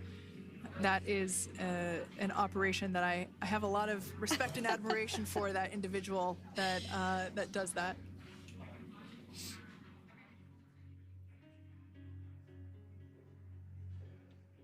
So again, Dragon continuing to get closer and closer to the recovery vessel, Megan. You see some of those ropes now coming into view as well. If you are just joining us, Crew-9’s Splashdown off the coast of Tallahassee, Florida at 2:57 p.m. Pacific time with NASA astronauts Nick Hague, Butch Wilmore, Suni Williams, and Roscosmos cosmonaut Aleksandr Gorbunov. They're now working through procedures to hoist this spacecraft up onto the recovery vessel Megan. We just saw that hydraulic arm get lowered into the lifting position. That arm will be the mechanism that is utilized to lift Dragon up and out of the water and into the nest located there at the aft end of the recovery vessel. And the recovery vessel being used today is, as we mentioned multiple times, is named Megan, but that's actually after NASA astronaut Megan McArthur, who flew on Crew-2 a couple of years ago.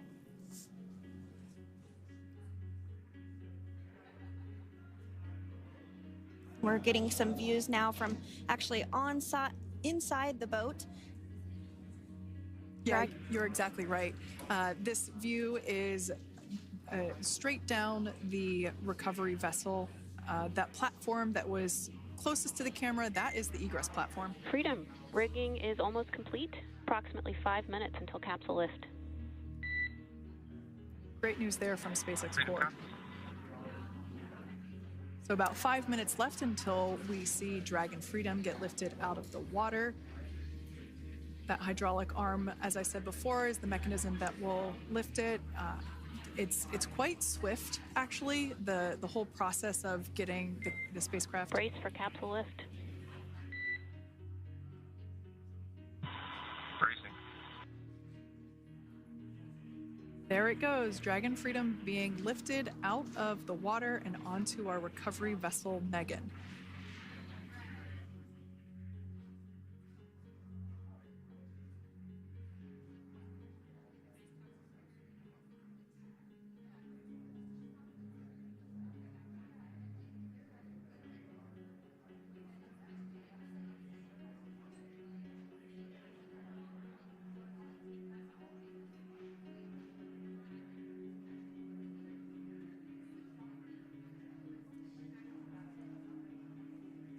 So once securely on...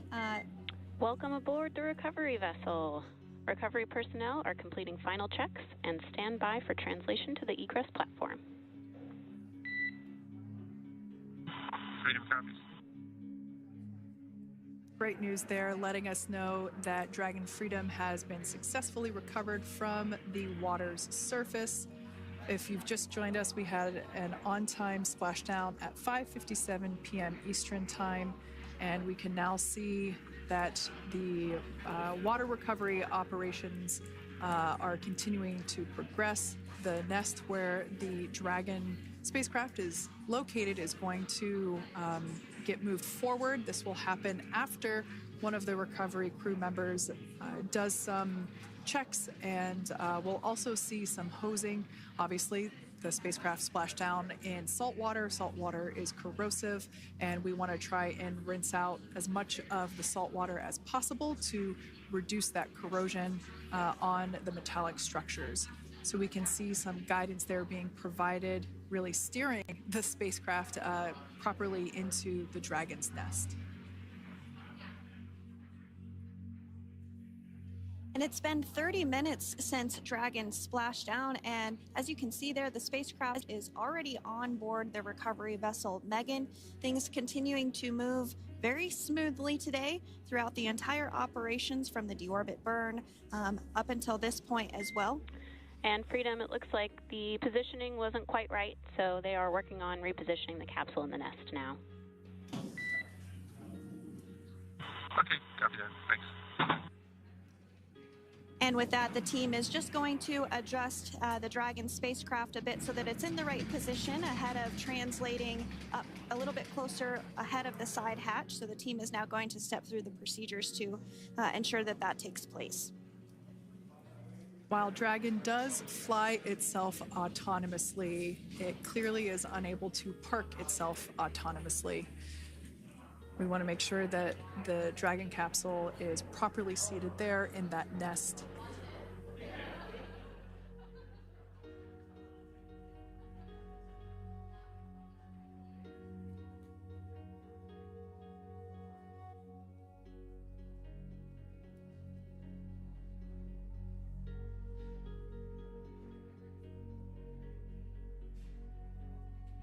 Once Dragon is fully seated in the nest, we'll probably see a bunch of that salt water come out from the bucket there located underneath the side hatch. See some salt water splash out. As I mentioned before, one of the recovery team members will begin hosing down the exterior of the spacecraft.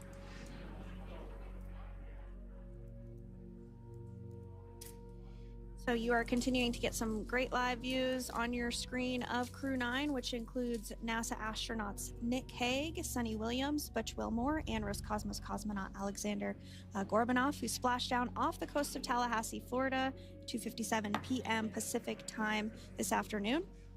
Now working to get that spacecraft situated in the nest. Just making some final adjustments and tweaks to ensure that it's nice and secure.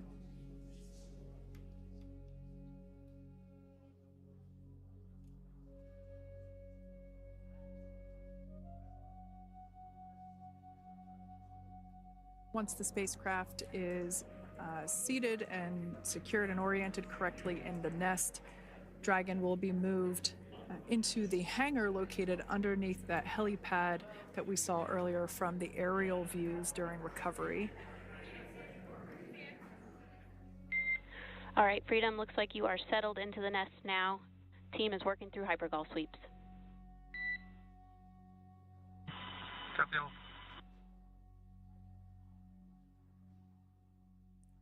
Call out there telling us that the recovery team is doing the second round of those hypergolic sweeps. This helps ensure that everyone, all the recovery team members that are located basically right where this camera is located on, towards the forward end of the recovery vessel, that they will all be safe once the spacecraft is translated forward. So we're just doing some additional steps to make sure that the hypergolic propellant that is utilized for maneuvering the Dragon capsule while on orbit, making sure that none of those vapors are still present on the exterior of the capsule. That's right. And there are a variety of individuals on board the boat that help with recovery operations. Not only do we have the recovery personnel that you see here, but we also have a doctor that will check out the crew members as standard procedure. As with any spacecraft that is returning from space, we always perform a medical check with the crew. So you will see the crew come out of the capsule and be placed on stretchers, just like with the Soyuz landing and with all of our Dragon splashdowns. That is the nominal procedure.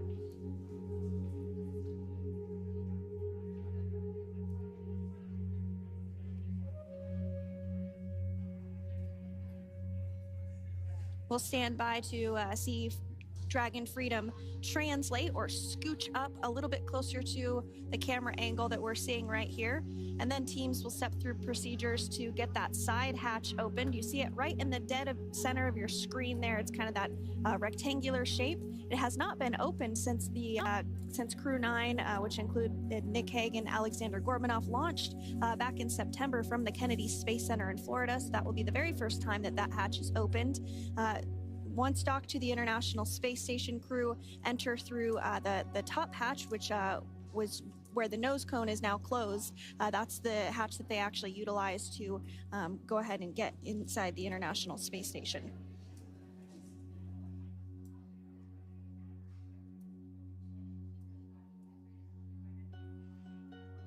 So as we get a little closer to that hatch opening procedure, you might start to see more individuals come into frame for some of that support.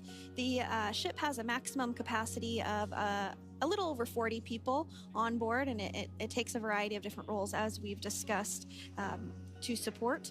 Also on board is the chief of the astronaut office for NASA, that's Joe Acaba.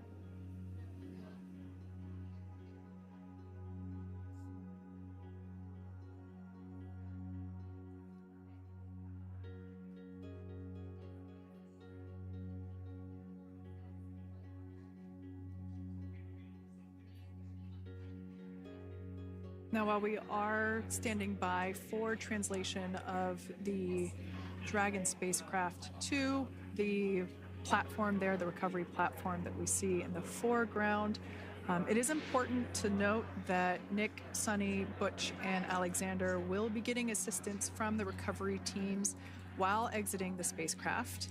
This is the same process for any returning long-duration crew members.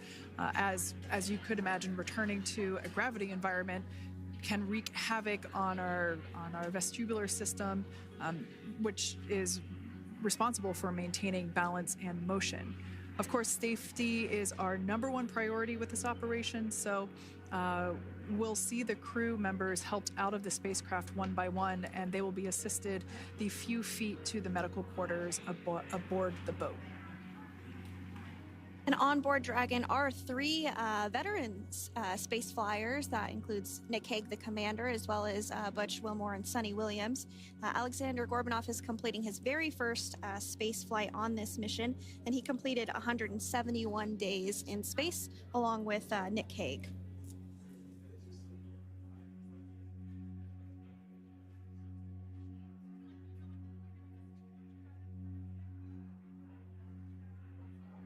For those of you that have just recently joined us, well, I would encourage you to hit that rewind button and go back a few minutes. It was a beautiful splashdown of Dragon Freedom with the Crew-9 cohort on board. They had an on-time splashdown at 5:57 p.m. Eastern Time, 2:57 p.m. Pacific Time. We can see that the spacecraft... Freedom translation is in progress. Copy, and feel it. We can see that spacecraft was successfully recovered from the ocean surface and is now being washed with fresh water, as obviously they splashed down in salt water. So we're trying to rinse off as much of that salt water as possible. And we can see the spacecraft continuing to move closer and closer to that recovery deck. Freedom, the crew is working on side hatch opening now. Expect hatch open in about 2 minutes. Okay, copy that. And Kira, just wanted to say that you guys, you and the team did an awesome job, both uphill and downhill. just really impressed. Thank you. Thanks, Nick. It's been an honor. This is a pretty exciting moment coming up. We are working to open the side hatch. One thing that may not be obvious from, just looking at the spacecraft here is that this side hatch that we're about to open, the last time it was open was when this spacecraft was at the launch pad. This side hatch is what is used for initial capsule ingress and final capsule egress, but all comings and goings from the spacecraft while it is on board the space station are from the forward hatch, which is located at the top of the spacecraft under that nose cone. So this is a pretty exciting moment because it will be the crew's first breath of fresh air since boarding their ships at the start of their journeys last year. And the very first person that will have the opportunity to say hello to the crew once that hatch is open is a SpaceX medical recovery personnel representative. Then we'll see procedures take place to remove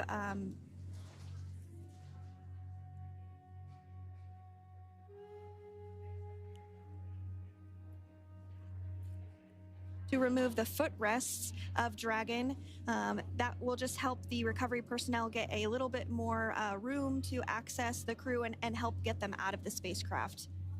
Yeah, you're absolutely right. Safety is, once again, top priority here, and removing those footrests from all 4 seats will be helpful as a SpaceX recovery team member will actually go into the capsule, into Dragon Freedom to help the crew members unbuckle and stand up, and essentially we'll also see a fun little slide be put in place to help the crew members exit the spacecraft safely. So yeah, we're gonna remove all 4 of those footrests to basically give a little bit more working room inside the spacecraft. That's right, and we did hear the go for that hatch opening, so we're just a couple minutes away from being able to see that, and then we might be able to get the chance to see a couple of views inside of the Dragon and see the crew following their splashdown.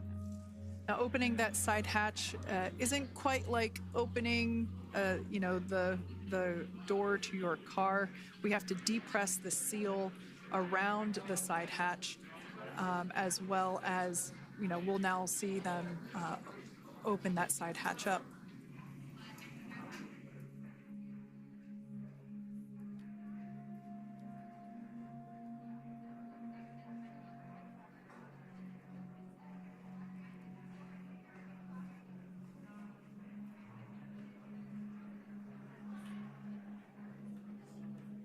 And there you have it. The side hatch is open for the first time since September.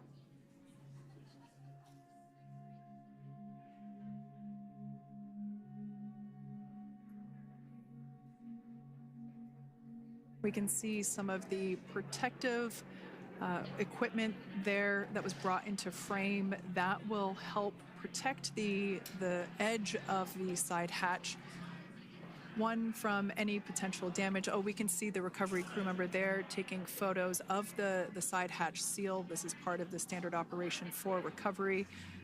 These photos will get saved into our procedure. We'll then install that protective frame around the side hatch. This helps to ensure that the side hatch itself, the edges of it, incur no damage while crew members are coming out from the spacecraft.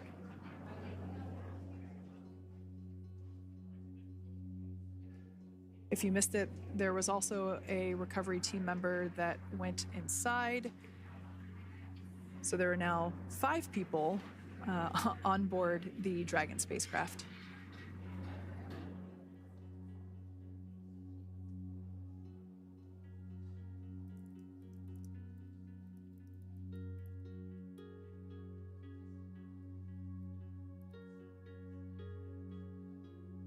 And if you are just joining us, it has not yet even been an hour since Crew-9’s Splashdown. off the coast of Tallahassee, Florida at 2:57 p.m.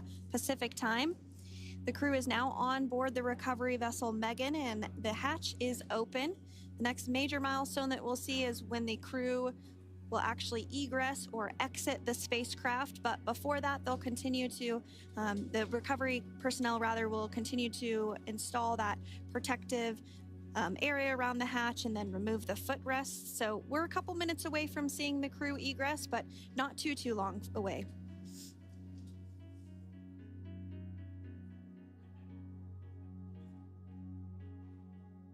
We'll probably see those footrests being handed out here in the near future, as I mentioned before. Oh, of course, we got to get a well-documented photo of the moment. Although we can't see it from here, I'm pretty sure there are 4 smiles on board right now. And we did hear that report out from the commander, Nick Hague, following Splashdown, that there were four smiles as far as he could see. Yeah, capsule full of grins. Now, generally speaking... And there we do see Crew-9, some happy waves, smiles all around back on Earth.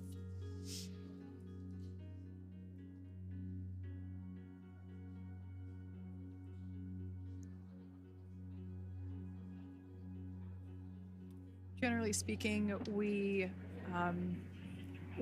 have the individuals in the 2 center seats of the spacecraft exit first. You might hear us refer to this as the exit process as egress. It's just another term for exiting the spacecraft. Generally speaking, we most of the time have the 2 center seats egress first, as it makes moving around inside the capsule a little bit easier.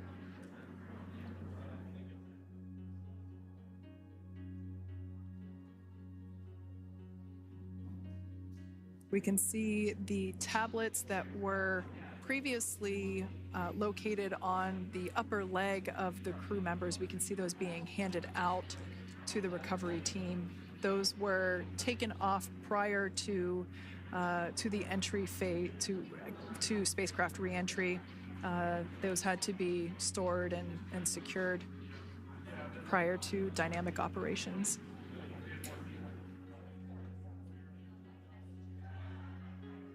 It looks like we are starting to see the footrests also be removed. I just saw one there on the screen. There are 4, of course, 1 for each crew member.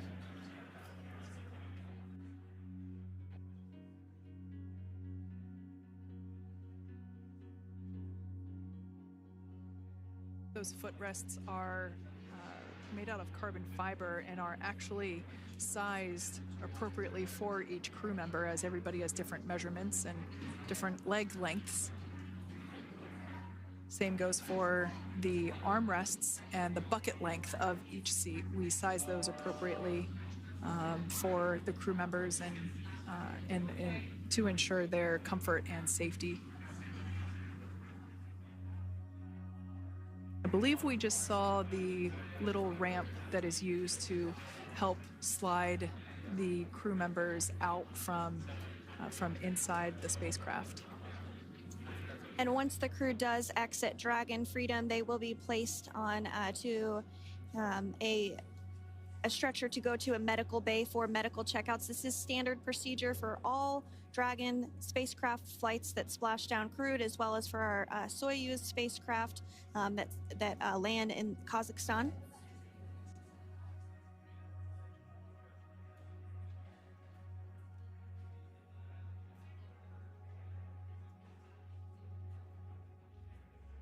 We could see the exterior of Dragon Freedom quite clearly in this shot, and it's such a beautiful sight. I personally prefer the capsule when it has some of that charring from atmospheric reentry. It is the signature sign of a capsule that has returned to Earth.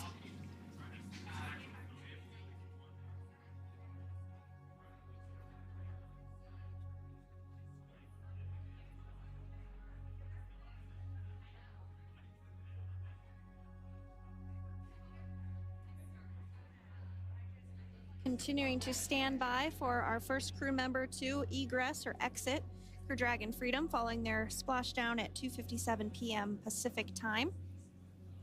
Dragon undocked from the International Space Station at 10:05 p.m. Pacific just yesterday, so it was about 17 hours of phasing.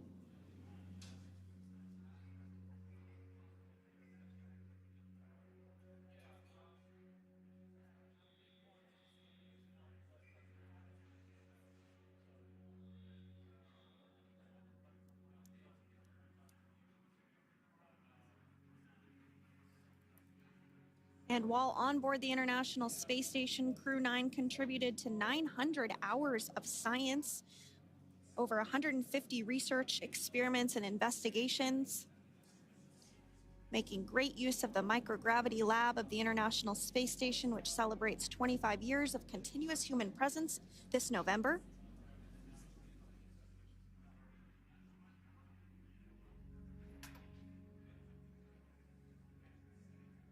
Looks like we're about to get our first crew member here upon egress of the Dragon spacecraft.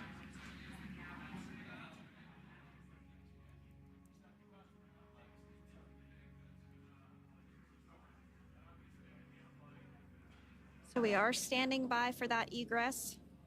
Outside of Dragon, you do see one of those stretchers. This is the expected procedure as the crew will be taken to medical facilities following their exit from Dragon.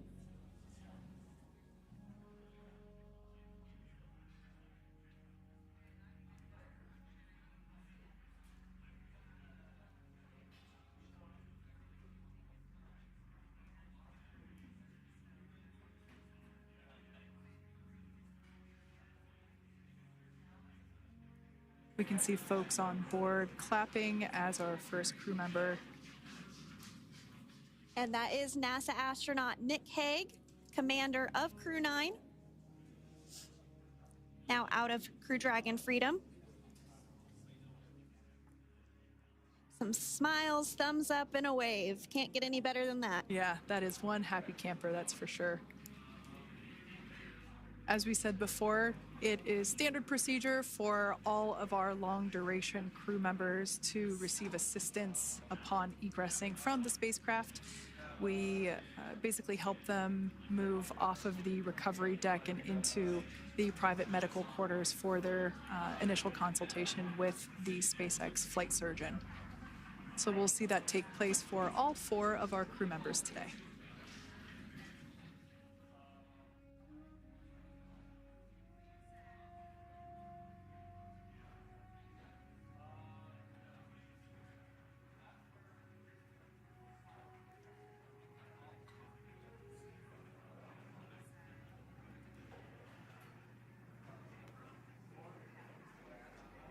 And we are standing by for the next crew member to exit Freedom.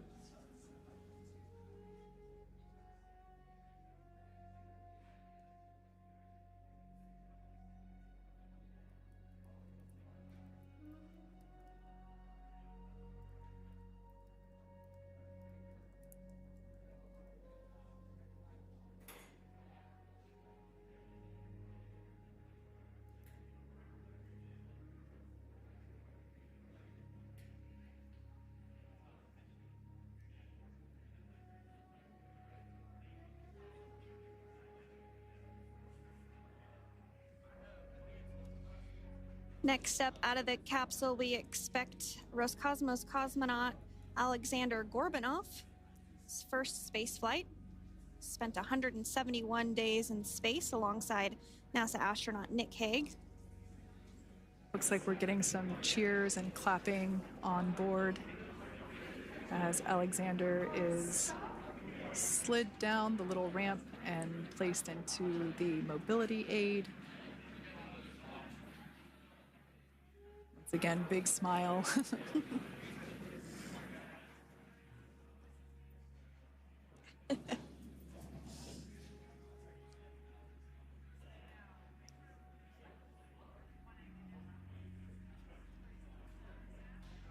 Now, the 2 crew members remaining in Dragon are NASA astronauts Suni Williams and Butch Wilmore.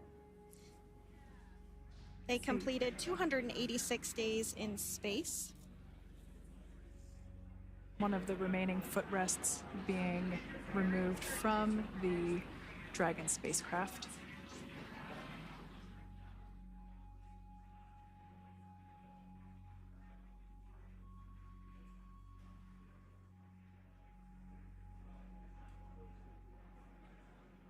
As I said before, we generally try to have the crew members that are located in the two center seats aboard Dragon, and we like to have them egress first if possible, as it creates a little bit more movable working room inside the spacecraft. There is a recovery crew member inside that is helping all of our Crew-9 crew egress or exit from the spacecraft.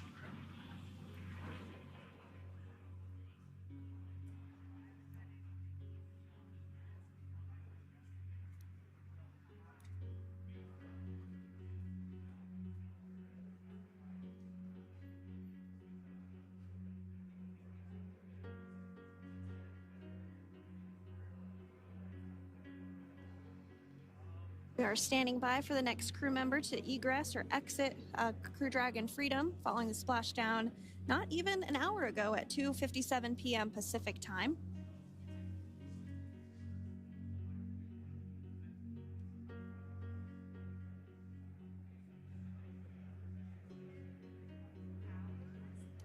Really have the recovery operations down pretty quick at this point.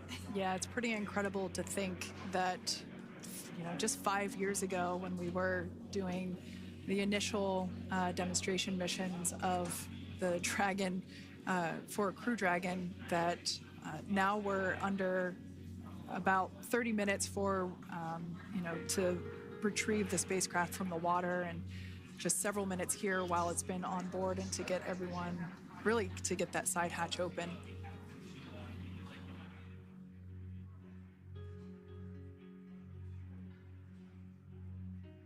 For those of you that have just recently joined, the Dragon had an on-time splashdown.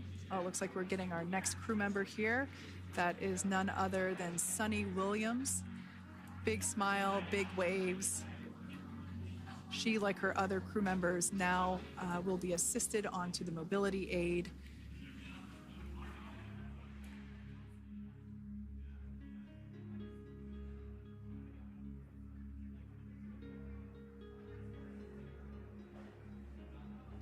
There we have it, some waves, some thumbs up, and some smiles.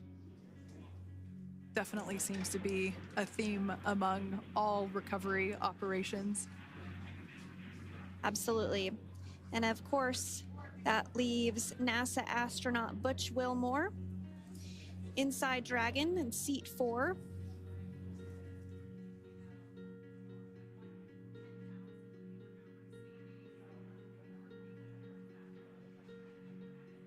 We're getting some views of him now as he egresses or exits the spacecraft.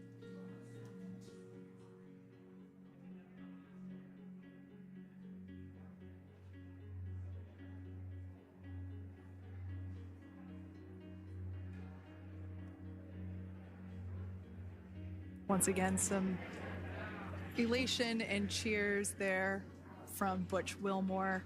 As we mentioned before, returning to Earth coming from a microgravity environment can wreak havoc on the body. So it is customary and just standard procedure for all of our long-term space residents to get assistance once they are back on board the recovery vessel.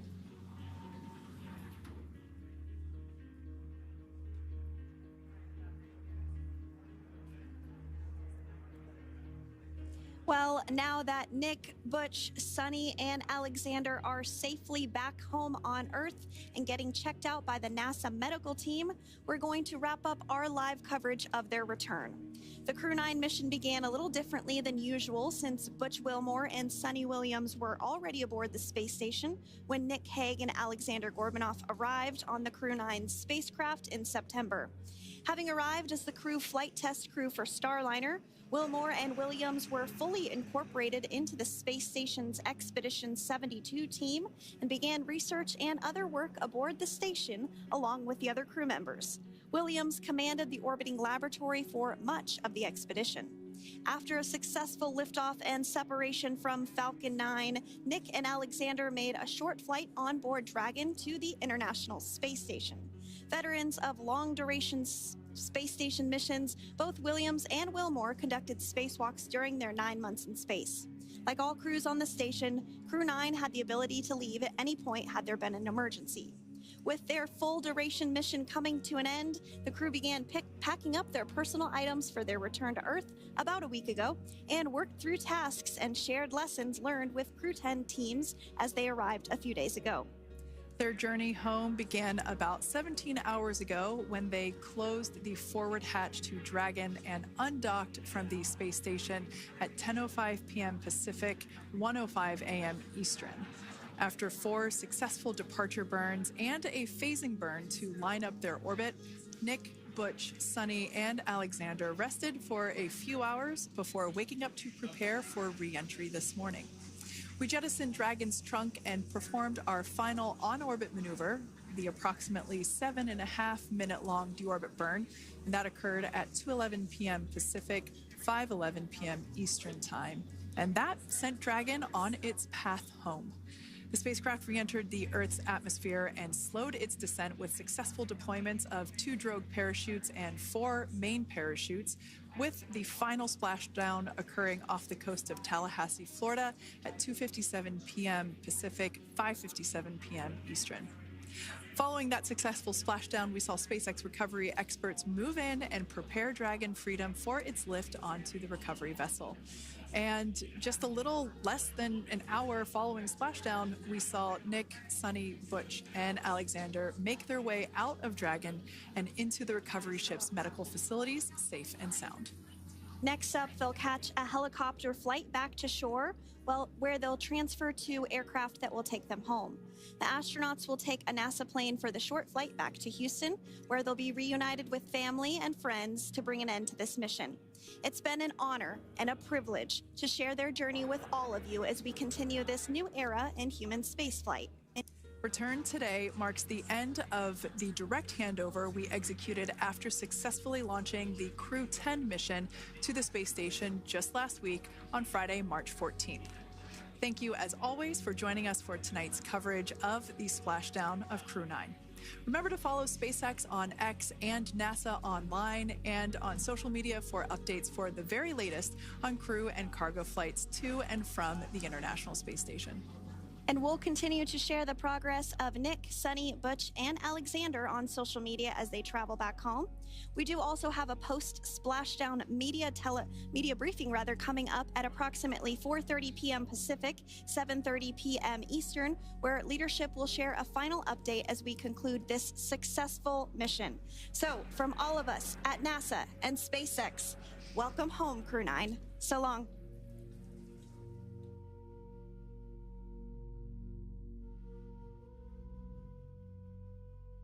Subscribe to our YouTube channel and turn on the notification bell. Thanks for watching. Space Googlevesaire YouTube channel.